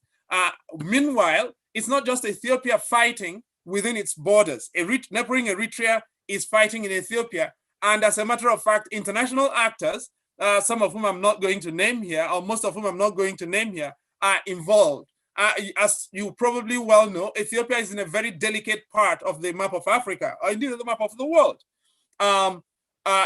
It's on the smack bang, it's one of the countries of the Nile Basin. It is involved in a dispute with Egypt over the Grand Ethiopia Renaissance Dam. It is not too far away from the Red Sea, and it is also not too far away from the Gulf of Eden. As a matter of fact, it's on the Gulf of Eden, where you've got the crisis with the Islamist terrorism of the Shabab. And just across the Red Sea, you've got the Gulf countries, and all of these forces are contesting for attention in this COVID-inspired situation in Ethiopia. Now, if you move from, I've talked about Colombia and Ethiopia, all of which have been affected, where violence has grown as a result of the COVID. I could go to Nigeria. When you look at Nigeria's results this year, or record this year, you see that there's been a massive spike in violence and mortalities as a result of COVID-19 and the failures of government to take action to govern COVID-19 properly. And what's happened? In lots of parts of northern Nigeria, and for those who don't know, northern Nigeria is 71% of Nigeria's landmass. Southern Nigeria is 29% of Nigeria's landmass. I like to give the example of a state like Niger State. It's 76,300 and a bit square kilometers. All right. And Niger State has 25 local government areas.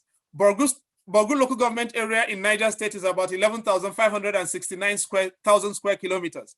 That is over 2 times the size of Imo State, which is 5,300 square kilometers. And Imo State with 5,300 square kilometers has 27 local government areas, which is 2 local government areas more than the 25 local government areas that Niger State with 76,300 square kilometers has. Try and do the mathematics. It boggles the mind, all right? But the point I'm trying to make here is what?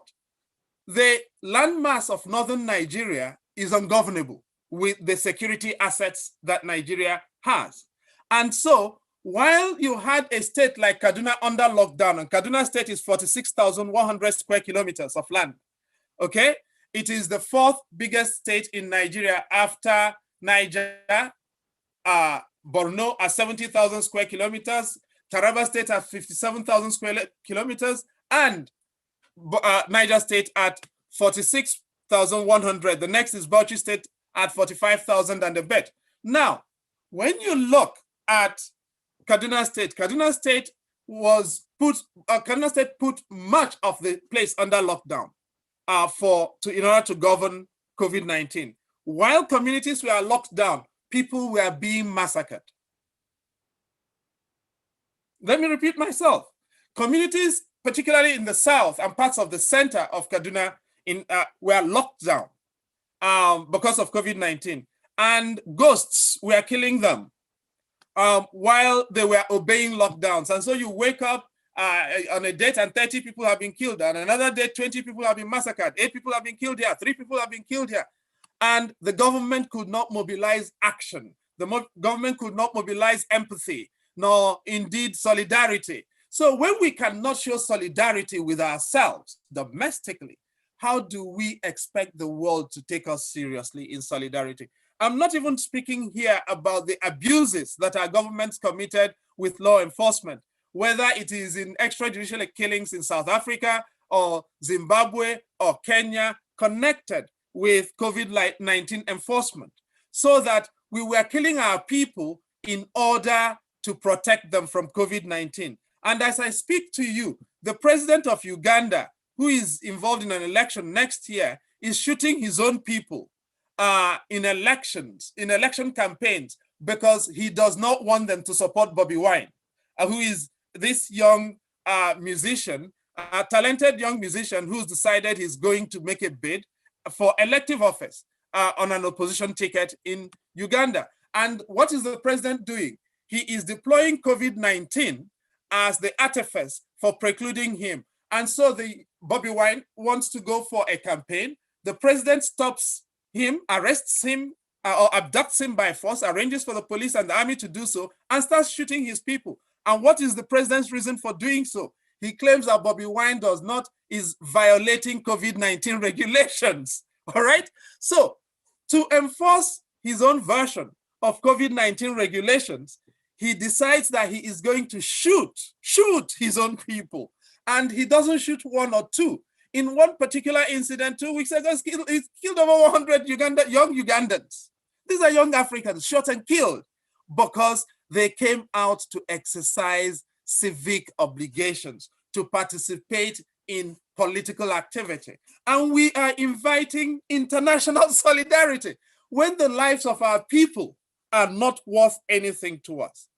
Now, and our governments have shown an incapacity to govern this violence. And so overnight, just last night, in Katsina State, in northwestern Nigeria, the government science secondary school in Kankara in Katsina State was invaded by bandits, and over 600 students vanished, stolen. Now, Katsina State, for those who don't know, is the state from which Nigeria's current president comes, President Buhari. And just yesterday afternoon, President Buhari relocated to Katsina State, to his village in Daura in Katsina State, to spend the next 7 days. So to welcome him, these bandits went and stole students who were going to school in the president's home state. What has the president done or said? As I speak to you, he has not said a word. That is the definition of solidarity. Our president has not said a word. In his state, where under his watch, during his presence, children who were committing the high crime of going to school for purposes of acquiring education were stolen. Now, the police has put out a statement that about 200 of these children escaped and have been returned. They've not provided us with names, with locations, with any identities for these children, but we will believe them. that means at least another 400 children are missing. Now, how do you account? I have 7 minutes to round up. I'm told I'll be done in about 2. But let me finish with my point about going back to the vaccine. Now, there are 3 vaccines, as far as I can understand it, and I'm liable to be corrected. There are three different streams of vaccines that have been announced so far by 3 different companies or undertakings. And the one that got approval from the FDA last night and from the United Kingdom last week and from Canada this week was approved, is from Pfizer. And it comes actually with something a lot of people have not noticed. Optimal performance is achievable at minus 70 degrees centigrade. Did anybody hear that? Now, for many of us Africans, we don't just suffer from water hunger, we also suffer from energy hunger. We come from countries where there is no NEPA. Those who are Nigerians say I know what NEPA means, right? Now, NEPA takes light all the time. In most of our countries, from Uganda to Nigeria, over 70% of the country does not have access to basic energy. How are you going to achieve minus 70 degrees centigrade storage for purposes of ensuring that you can get a vaccine that works? So if the world gives you vaccines, are they also going to give you electricity for storage? Will they provide you with generators? Will they give you refrigeration? How are we going to take responsibility for ensuring that our capacities, because all of us here are very capable people, when are we going to start taking responsibility for ensuring that our governments work for our people? I will stop there. Thank you. Oh, wow. Wow. I'll just say wow. Thank you very much, Professor, Chidi Anslem Odikanu, for a brilliant delivery and giving us some insights. Some participants are actually impressed by your recollection of geographical distances in Nigeria, as well as your recollections about political issues around the globe, particularly to East Africa. Having said that, it is quite interesting the connections you've made so far. And I just want to piggyback on something. I'm glad we have Professor Obiora here, who has done so much work on human rights, and particularly worked with international human rights institutions around the globe.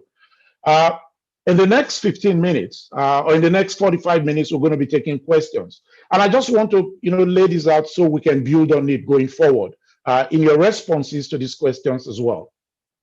Professor Obiora, I know that in some of your work, you've talked about Nigerians' obligations and compliance with international human rights institutions, and how these have been documented through international and regional interest, international interest and rights treaties over the year. And I also know that Professor Bauer talked about minority rights as well. In your delivery, and to include the provisions of understanding the government role in providing certain amenities to its people, and or lack of it thereof, given to us by Professor Odikanu. I just want to get your take on all of this. How do you think, not just Nigeria, but on a global scale, given the impact of globalization and the weakening, if you will, around issues with globalizations and both economic and social rights on a national scale or international scale. How do you think we're likely going to come outside of COVID-19? Or hopefully, like you said, this might not be the end of COVID-19 as we know it. Professor Okafor, please.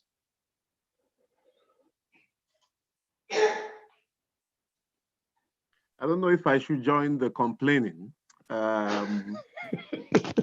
Just to square the circle, you've seen the dilemma of going first as well.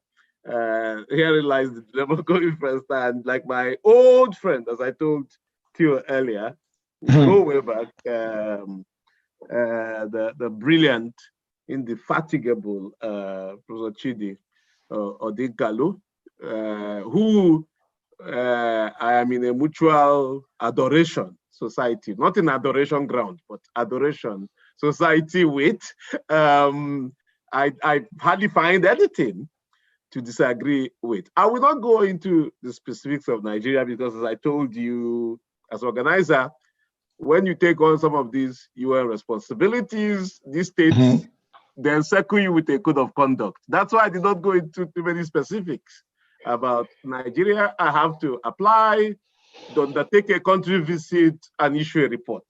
Okay, on it, and I cannot even comment on Nigeria because that is my country of origin, and I sit there as a Nigerian. So I deliberately focused on the international. But I'll say this, that there is little that Professor Dinkalo has ever, there's almost nothing that he has said that I don't agree with, but there's nothing. So I'll leave it at that level. And also to emphasize my point that international solidarity is not just about what states can do for you. It's about cooperation. It encompasses the local. It encompasses the national. I cited, I think that was Article 29 of the African Charter. It's about individual responsibility that Professor Odinkalu ended on. International solidarity is not simply, when Professor Soyinka did what he did in 67, he showed international solidarity. So I'm not thinking of international solidarity purely as a one-way street in which someone out there, as often too many of us think, this amorphous international community is going to come and save us. No. And that's why those two stories I told, I began with, even though I focused on the international, were local stories about courage, about action, about praxis by young people at that time. I think it was my friend, Professor Bonnie Bao at McMaster, the brilliant historian of Nigerian human rights struggles, that has pointed out, to the young, they stopped teaching history, I think, in Nigerian universities. But almost on clockwork, almost every 10 years for the last century or two, there has been a revolt in Nigeria, a mass one. There is nothing new about NSAS. Professor Dinkalo knows this as much as anyone else knows. Most of us here know it. There's nothing. The youth have always revolted, that they revolt daily on a quotidian daily, but the mass revolts that I said a seeming explosion just tends to happen like that. So there's nothing like that. Nigerians have always struggled against formations of power and what I call governmental rationalities or irrationalities, so to speak. The issue is, as I charged them once, we must continue to study and talk about why is it that earlier struggles that came before us did not succeed, at least succeed as much as we want, right? Why is it that we seem to have turned full circle in terms of the kinds of people who put in power today? When there was so much hope in 1999, people died, people were exiled, people struggled courageously to get us this democracy, right? People like Chidi, people like others, But why is it that we seem to have come full circle after 27 years? And what are the gains? Because there are certain gains, we can't overlook that. So I think that all I want to, the kernel of my point is that my conception of solidarity is not state-centric at all. Neither is it dependent on some kind of sort of colonial logic of someone somewhere coming to do something for us. Let's say us now as Nigerians, right? And I think that is why, for me, international solidarity is exemplified by Soyinka's action. Indeed, it was even him. He didn't even go with any group. He went by himself. He protested by himself. And also the much sort of more broader action that what I call the seemingly leaderless, it wasn't leaderless, action that the hashtag NSAS But let me leave it at that. I know I haven't gone too specific into the Nigerian context, but there are very good heads, hands and mouths here that will deal with those. Absolutely, Professor Okafor. We're going to come back to you again because of your wealth of knowledge and research in this particular field. I want to move over to Professor Bauer. And before I do that, I have a couple of questions that has been asked on the chat box. Right after I finish that, I'll be throwing the floor open to members of or participants on this webinar. So please hang on a little bit. And the only way you can do that by indicating your interest, if you have a question, is to go to the tab below where it says participants, and you can see the little tab that says raise up your hands, and you can do it from there. Professor Bauer, I just want to come to you quickly. There's a question here from one of our very good friends who is also a participant here today, in the name of Uchenna Unoli. Before I present this question to you, I just want to ask you, over the course of our conversation so far, we've talked about issues around colonialism, and I so much like the way you eloquently put the issues around colonialism if it is over.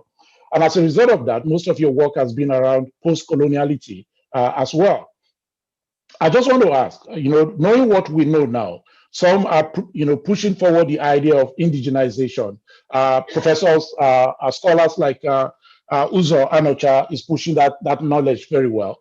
But I also want to ask you, given that post-colonization has taken a new dimension, in line with what Ushe Unoli asked, asking from, concerns of his own, given the clearly defined global responsibility for human rights solidarity across the world, to what extent can some of the culpability of some Western countries in welcoming and retaining stolen funds from underdeveloped or developed countries, and thereby enhancing the deprivation of access to fundamental access to critical life enhancers as health, food, water, shelter, and education to citizens of the poorer countries.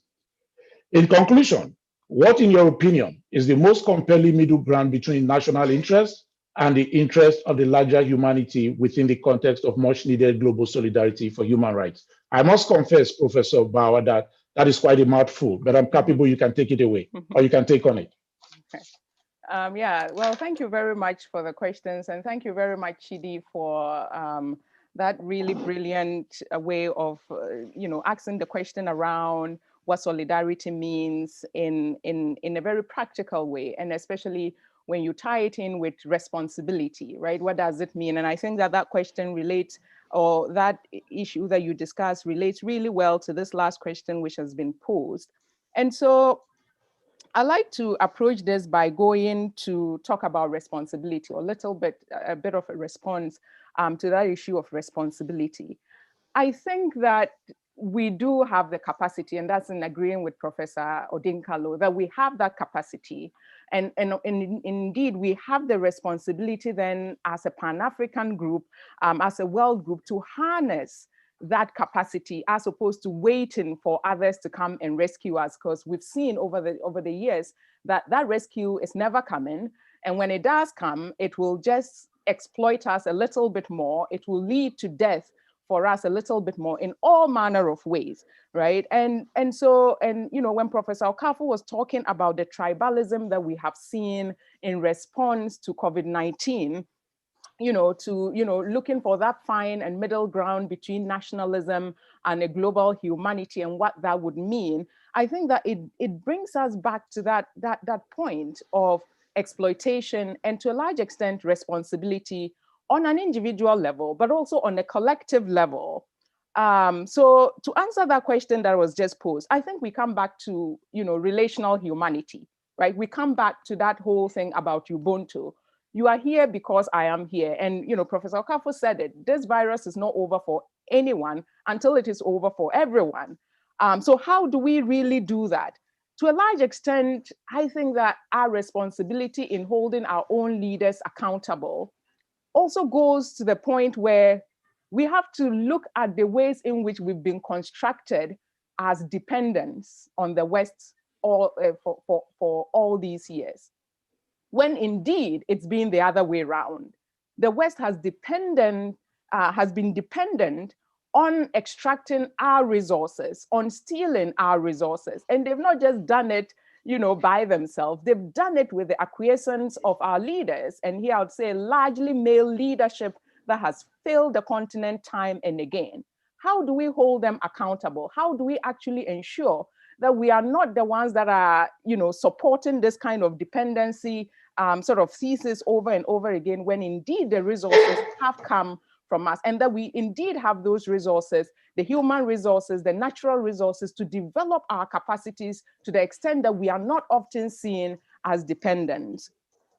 And so here, when you talk about, colonization and how we find that balance, I think a lot of it comes back to knowledge, right? Not just knowledge production, but knowing our place in history, understanding how we came to this place, knowing that for a very long time, we have fed global economies and we continue to feed those kinds of global economies.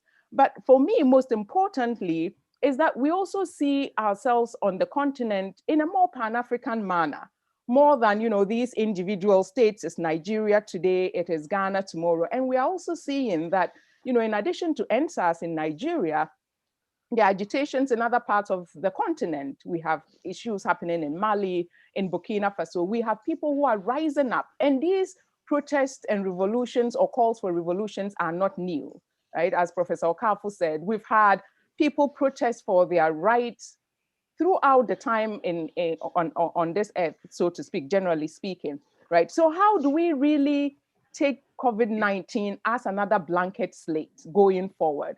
Because we've seen that when it matters the most, people are probably going to recoil onto themselves. We're going to see nations, very powerful nations, try to do what many powerful people do. That is not think about the other. And so for me, that responsibility that Chidi calls us to is really important. One is on an individual level, small micro levels, but also the macro levels where we are actually calling for change, because we must protect the future, the people who are yet to come after us from everything we've done. So to me, that question that you've asked really, for me, goes back to that whole thing of our relational humanity and what it means for us to protect the most marginalized.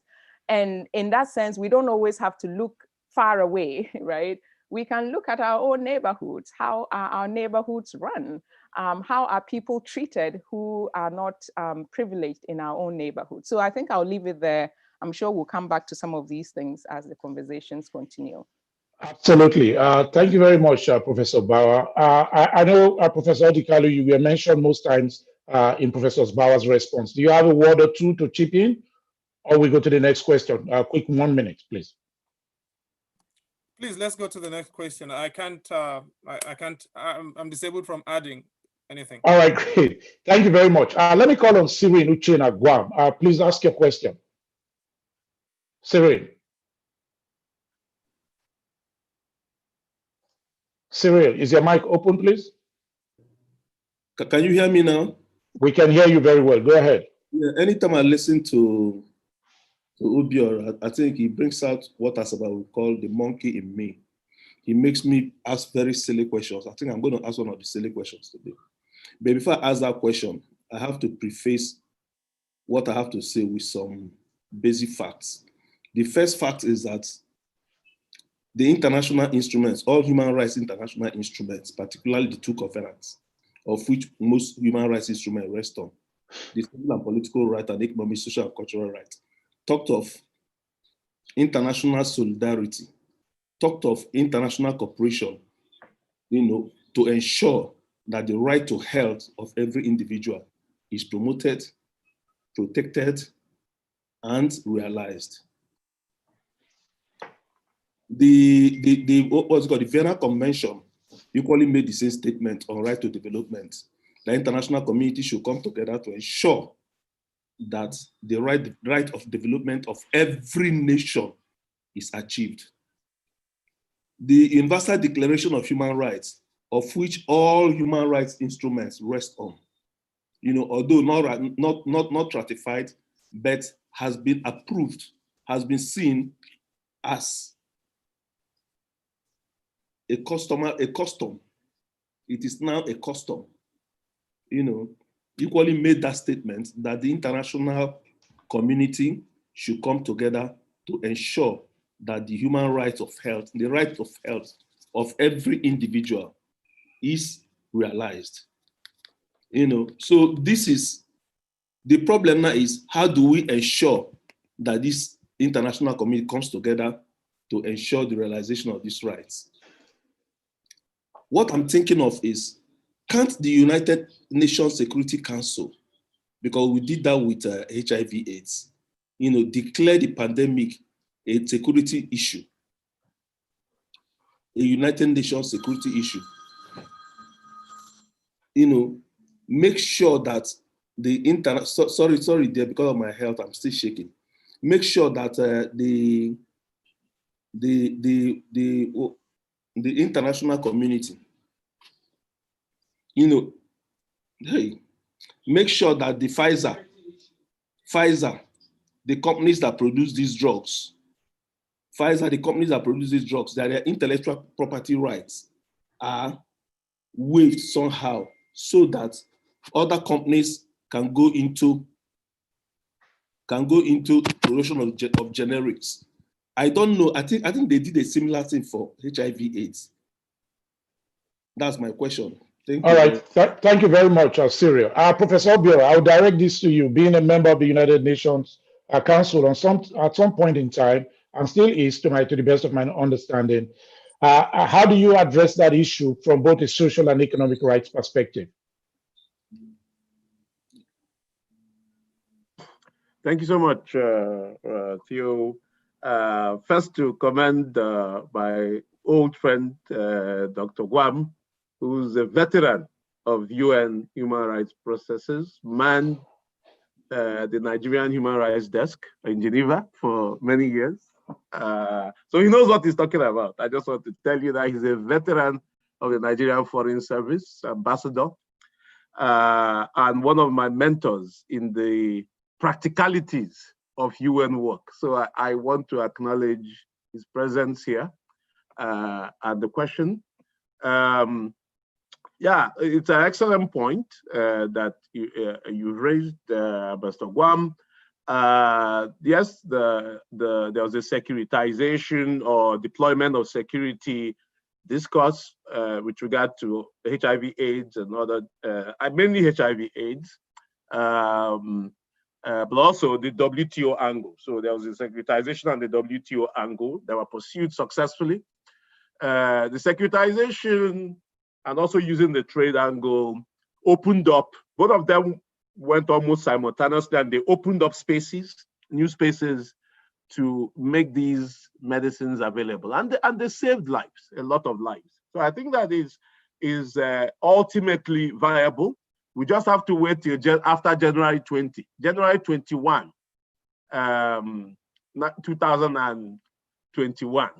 I'm sure most people don't understand what I mean. Somebody will be sworn in on January 20, and Mr. Trump, the outgoing, I emphasize outgoing president, will leave, no matter how many supporters he has in Nigeria, will leave on January 20. The US is not a banana republic. So he will leave on January 20. And when he leaves, the reason he is leaving matters is that if you go now, he will veto it. He has already signed an executive order in the US context, right? So if you go now, he will veto it. He has the power of veto in the Security Council. So I think just strategically, I agree with you, but we'll have to do it from January 21. Thank you. Let me leave it at that.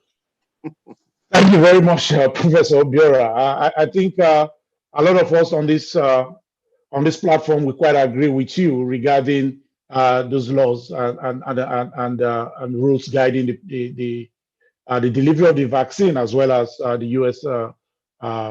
Political environment right now. While that is not our main issue, though, I want to come back to Professor Bauer. There's a question here from my good friend Uchenna again.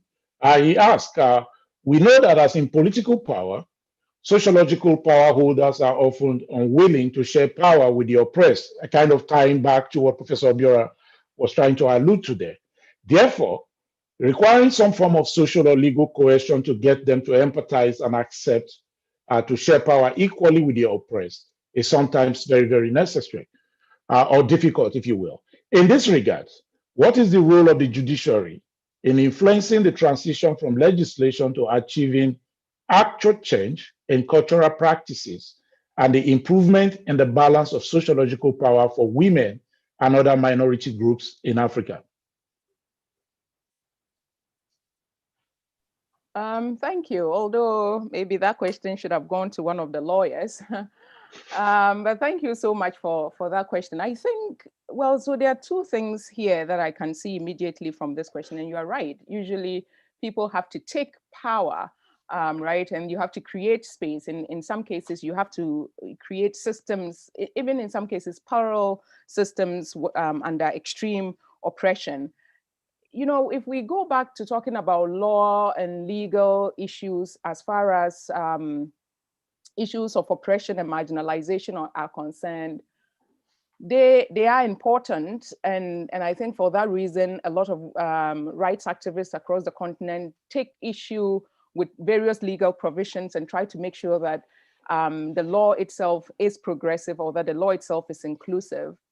However, we also have laws on the book that cannot be enforced, in part because we have a problem generally with communication, right? And when I talk about communication, I'm not just talking about communicating the law, letting people know about the law. You know, I'm not talking about the various awareness campaigns, but I'm also talking about that process that, you know, that sometimes people don't even feel a part of making of these laws, or what it means, for instance, when laws are made that are not accepted as part of culture, right? You know, people say, well, but this is not our culture. It may be in the law books, but it's not in our culture. And, you know, and it goes the other way. For instance, a lot of former British colonies still have laws of sodomy on the book, which criminalize homosexual activity. And those are actually not cultural. And yet in our discussions now on the continent about sexual minority rights, people tend to talk about, you know, culture, right? And yet that is something also that is not our culture. So there are all these interesting discrepancies between the law and what actually gets done on the ground. And it is why I think that we really have to engage that question of decolonization, or that we have to engage that question of actually speaking about and reclaiming our culture, right? That if we are talking about, you know, what it means for us to make these shifts, what it means for us to cede power, part of it has to be a conversation that does not necessarily, you know, but we also need to have that coercive power in some cases to ensure that people's rights can be respected. But for us to actually really institutionalize these changes that we are talking about, I think it's going to go beyond just legal reforms. And when I say beyond, I mean that legal reforms should take precedence, but we should also really engage with that conversation where we speak to each other, where we correct these misconceptions. And I think, I don't know whether it was Chidi or Professor Okafor who talked about the fact that history is not being taught anymore in our schools. We really have to understand who we are as a people and where we are going collectively. Thank you very much, Professor Bauer. And I'm going to come back to you in a moment because there's a question that is pending for you. But let me go back to Professor Obiora and to kind of build on the question that was being asked by Cyril earlier on. Professor Obiora, my colleague and friend, Professor Rada, is also asking you, given that solidarity is a legal duty, can the UN play a stronger role to prevent the hoarding of vaccines, hold countries like the US and Canada accountable to international law, and prevent billions of people from access? What will lead to a stronger backlash against this hoarding? Do you feel that the COVAX coalition would lead to timely delivery of COVID-19 vaccines? Well, I think that just to answer the two parts separately. First, can the UN play a role? The answer is yes. It is already playing a role. The WHO is part of the UN, and it's the main COVID convener, the others, and it's already playing that role with 180 countries, even though, as I said, some are threatening it to an extent. But without COVAX, most poor countries will be far worse off. I mean, there's other streams of solidarity. So the Chinese, the Russians, the Indians, who not necessarily invented, but who produce who will produce a lot of the valves. I've said 50% must go to Indians, 50%. So there are other ways in which their equitable sharing will be advanced, even though not fully realized. So the UN is already playing that role. Can it do better? For sure, it can do a lot better. The problem we could also go to, for example, the Human Rights Council. The Human Rights Council is done a lot. I'm the independent expert on human rights and international solidarity. I've done work on it. I'm preparing a report on it as we speak, but it won't be delivered until the next June session, which will be a bit late, June 2021. However, the other things that they were doing to advance international solidarity in this specific context that we don't have time to get into. And the second leg of the question is, will COVAX be able to ensure delivery on time, timelessly, fair, equitable sharing? The answer to that question lies partly in remembering that there has to be a push to do it, and that is beyond someone like me who does not have any sanctions to impose on any state, who can only really urge states to do things. Doing it, if you want to go to the Security Council, there's enough states there to veto it. the fox is in charge of the hen house at the Security Council. The very states that produce the vaccines and are holding the vaccines are on the Security Council with veto powers. Many of them, not Russia or China, they have ironically, a much more universalist approach, not a tribalist approach, as I call it. And here I must say that I'm furthering a Shoinka ethic of referring to Westerners as tribes as well, not just Africans. He famously called the Scots and the English tribes. So there's a lot of tribalism going on in the countries that have the veto power at the UN. And part of the reason I say January 21 is that the most egregious violator is the US. And the US regime, the next regime has a much more universal outlook, multilateral outlook at the UN. So that's part of the problem. However, there are other vaccines. There are many vaccines, streams of vaccines. So let's assume China has 3 that are almost that are in stage 3 trials. The Russians have theirs that is almost being approved.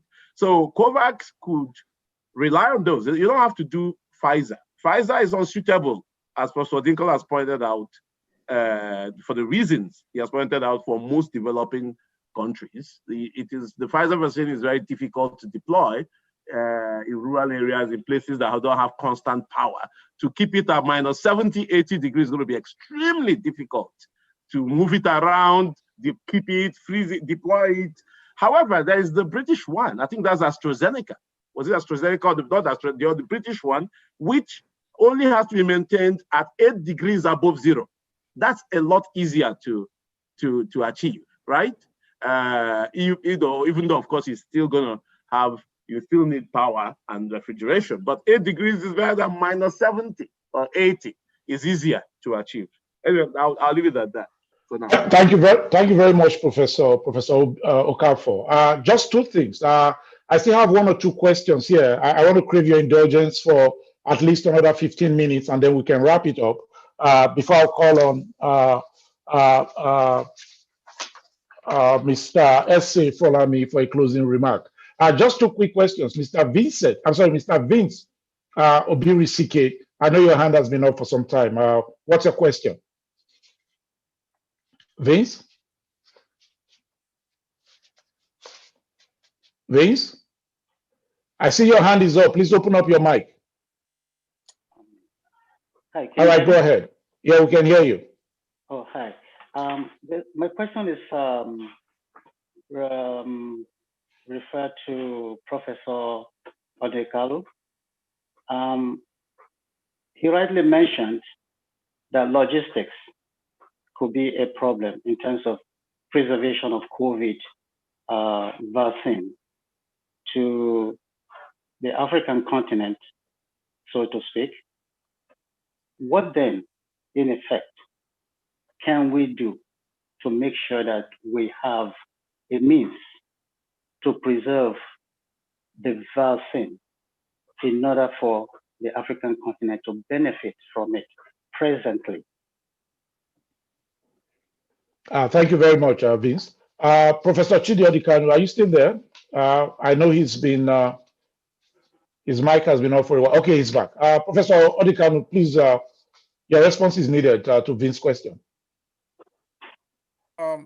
Thank you very much. And I think that's related to a question I've also seen in the chat box from Ajibola Amzat, who asks, what then should we do, should our governments do? I'm not in government at this moment, and I cannot tell our governments what to do.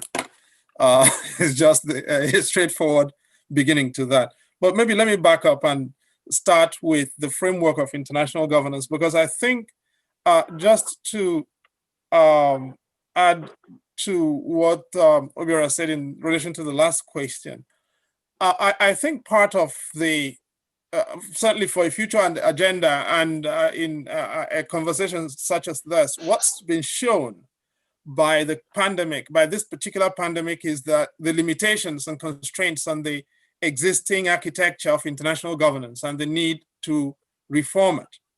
Of course, we know that the reform agenda for international governance, certainly in the United Nations, has come up against reality, which is that what the design makes it makes effective reform pretty much impossible. But that design took place against the backdrop, of course, of the Second World War and who won and who lost, or who came out as winner or loser. The Security Council, as folks here, probably some people here certainly would know, does not even have rules of procedure because it could not agree to any. And apart from the veto, which everybody knows, the Security Council basically makes a lot of things up as it goes along. Now, the challenge, of course, was that fighting wars and stopping them was what defined the emergence of the United Nations. And so the things about social goods, such as World Health Organization and all of that, or education, were hived off to the so-called specialized agencies. Now, it's becoming quite clear that the crises of the future, the global crises of the future, are in public goods, not necessarily in shooting wars, because shooting wars, in a sense, have been confined to regional peace and security incidents. But the underlying pathologies of global crisis will be in information governance and in health governance, certainly these two in particular. And those are not really in the, don't have any central place in the central architecture of the United Nations. They are in WHO and such specialized agencies. How to bring these into the, how to bring them from the orbit of the specialized agencies to the central business of the central organs of the United Nations, I think is one of the challenges. And I don't think we figured that out at the moment. Those who do global health law and related issues will know the challenges that exist in conceptualizing the rules of the international game in that regard. And you see that different countries right now are approaching this in different ways, which explain the tribalism, sovereign tribalisms that Professor Obiora has rightly called attention to. And in that context, in the absence of, because, we've also in many ways externalized sovereign responsibility in a lot of our African countries. And those externalities have come back to bite us in this current situation, all right? Because usually what we'll do is, okay, what is the plan from the World Bank or the IMF? But the rest of the world is battling its own challenges. The EU has got Brexit and all of its problems to consider, and Poland and Hungary. The Americas are dealing with the Trump virus, as in Trump as a virus, not so every part of the world has got its own challenge. And because they are bogged down or preoccupied by their problems, they don't have bandwidth to deal with our African problems. What should we do? We need to deliver a plan to our people. Now, what is the central thing here? For our politicians in many of our countries, vaccine is not a service to our people. It's a contract to be procured. All right? So, because it is a contract, we have to procure it, award it, somebody will get it and make money out of it. All of us know this. How do we move from countries where the well-being of our people are contracts, or the well-being of our people is treated as a contract, to a place where the well-being of our people is treated as leadership and service? That plainly is where it is. As I speak to you, if I were to go back to Nigeria as an example, the Presidential Task Force on COVID-19 is going to submit its final report in the week we are going into. Final report, as there is a spike coming along in the country with a second wave. How are you even going to be talking about what our plan is? The plans are obvious. My limited experience in government was that when you go into government, there is a plan for everything. In most of our governments, probably with the exception of Ghana and one or two others, to be fair, these plans are on the shelves of government. When they are undusted, they look at them for where will the money be coming from? Where do we make money off of this? As long as we are doing that, talking about planning is a difficult proposition. Thank you.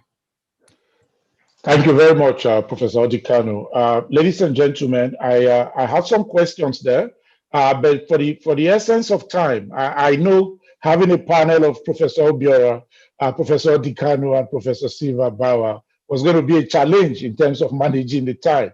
So to be quite honest with you, I want to take these questions, but again, I'm getting instructions that we've reached our 2.5 hours limit. And as such, I'm likely going to bring this to a close. So one more final question for Professor Bauer just before we go. And then I'll give you, Professor Obiora, a closing remark on behalf of your panel members, as well as guest speakers, to round it up before I call on Mr. Esi Folami to give a final closing remarks on behalf of the National Association of Sea Dogs. Professor Silva Bauer, this question is from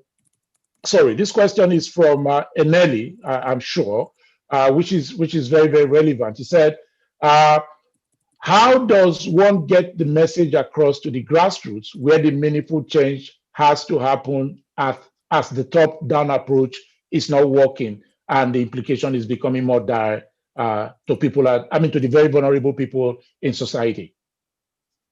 And to answer that question, I would say, why don't we ask it the other way around? How do we get the message across to those at the top who take these messages to the grassroots, so to speak? And I think part of that problem has been that we haven't listened enough.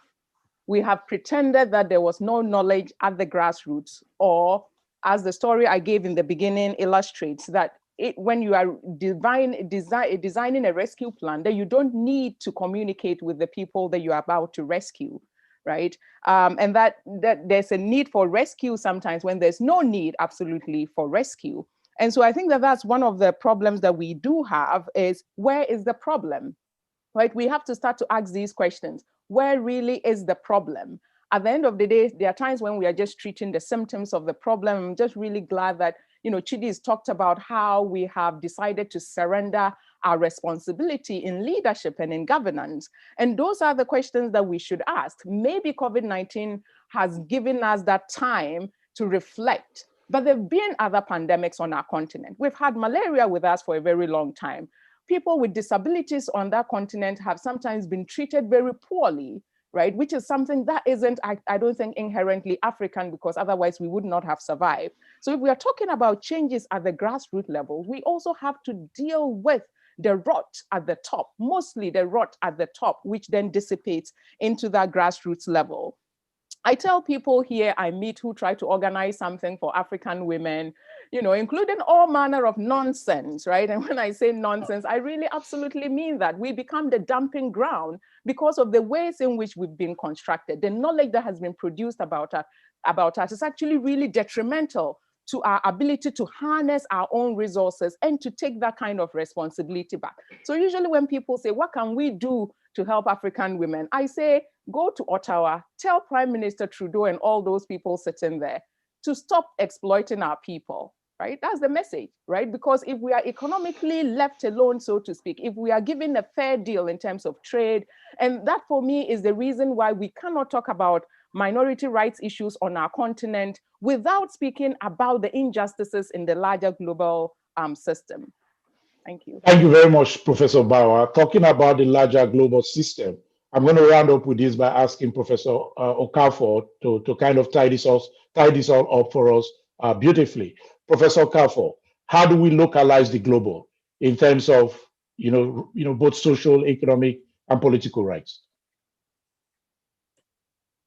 Sorry, say that again. I said, I want you to tie it up for us. How do we localize the global issues around human rights and be able to provide our own vaccines? There are so many questions around local vaccines and how do we get the international community, to provide the needed support as well. But taking into consideration both social and economic rights for everyone. Well, in the short time that one has, there's not much detail that I can provide, except 2 or 3 quick pointers. I think that the discussion today has highlighted the need for individual and collective solidarity on a pan-ethnic, pan-class, pan-gender, pan-everything basis. It is an absolute imperative.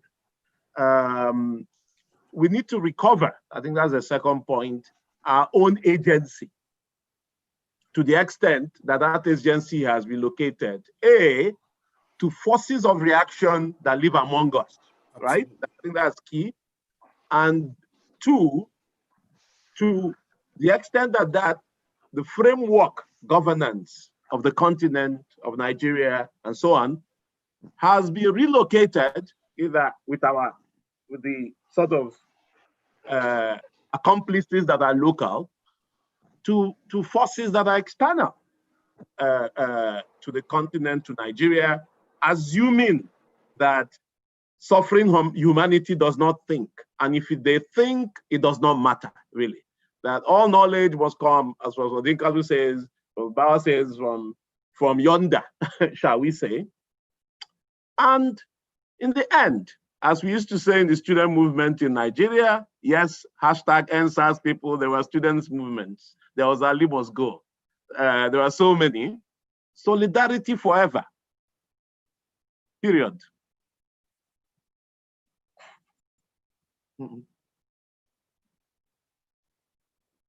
You're mute. You're mute. Thank you very much, Professor Obiora Okafor, for that beautiful ending. On that note, ladies and gentlemen, I just want to say that we've come to the end of this webinar on human rights, solidarity, and human rights in the context of the global pandemic.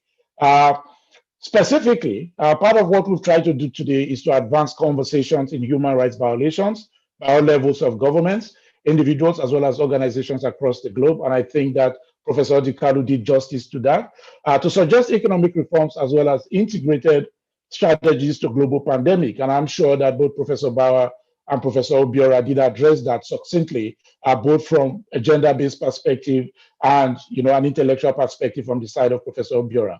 But above all, we've tried as much as possible to address issues of both social and economic injustices for vulnerable groups across the globe. In light of that, it is my pleasure, therefore, on behalf of the National Association of CDOGs, to call on the Vice President International for National Association of CDOGs, a private confraternity, Mr. Ese Folami, to please give a closing remarks. Thank you very much. Thank you very much, Theo. Wow, what a day. And sincere appreciation from the Wole Soyinka lecture series, owners of the platform of Wole Soyinka, or what we call WS Digital Town Hall platform, to Professors Sylvia Bauer, Obiora Okafor, and our own very good friend, Chidi, Anselm Chidi Odikalu. Thank you very much for doing justice to this topic. We are so grateful, but most especially for making out time, not just that, for the in-depth approach, the deeper approach that you have all brought to this conversation. It never ends. Like most of us know, you cannot stop advocacy while there's still something that you think like, oh, that's not right out there.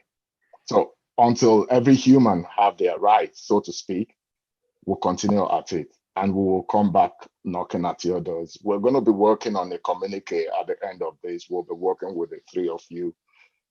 But I will also want to say a very big thank you for the international audience that we've had here today. Very many thanks for making our time to join this conversation. It is an ongoing thing. Please get engaged. We're beginning to engage Professors Sylvia Bauer, Obiora Okafor, and Odikalu on Twitter and Facebook. Please follow that trend. Let's take the conversation out of here to there and engage more people that follow us on social media. Again, on behalf of the National Association of CDOCs, especially the host of today's event, the Southern Canada chapter, thank you and God bless. Thank you very much, Mr. Femi Esefolami, for that delivery and closing remarks.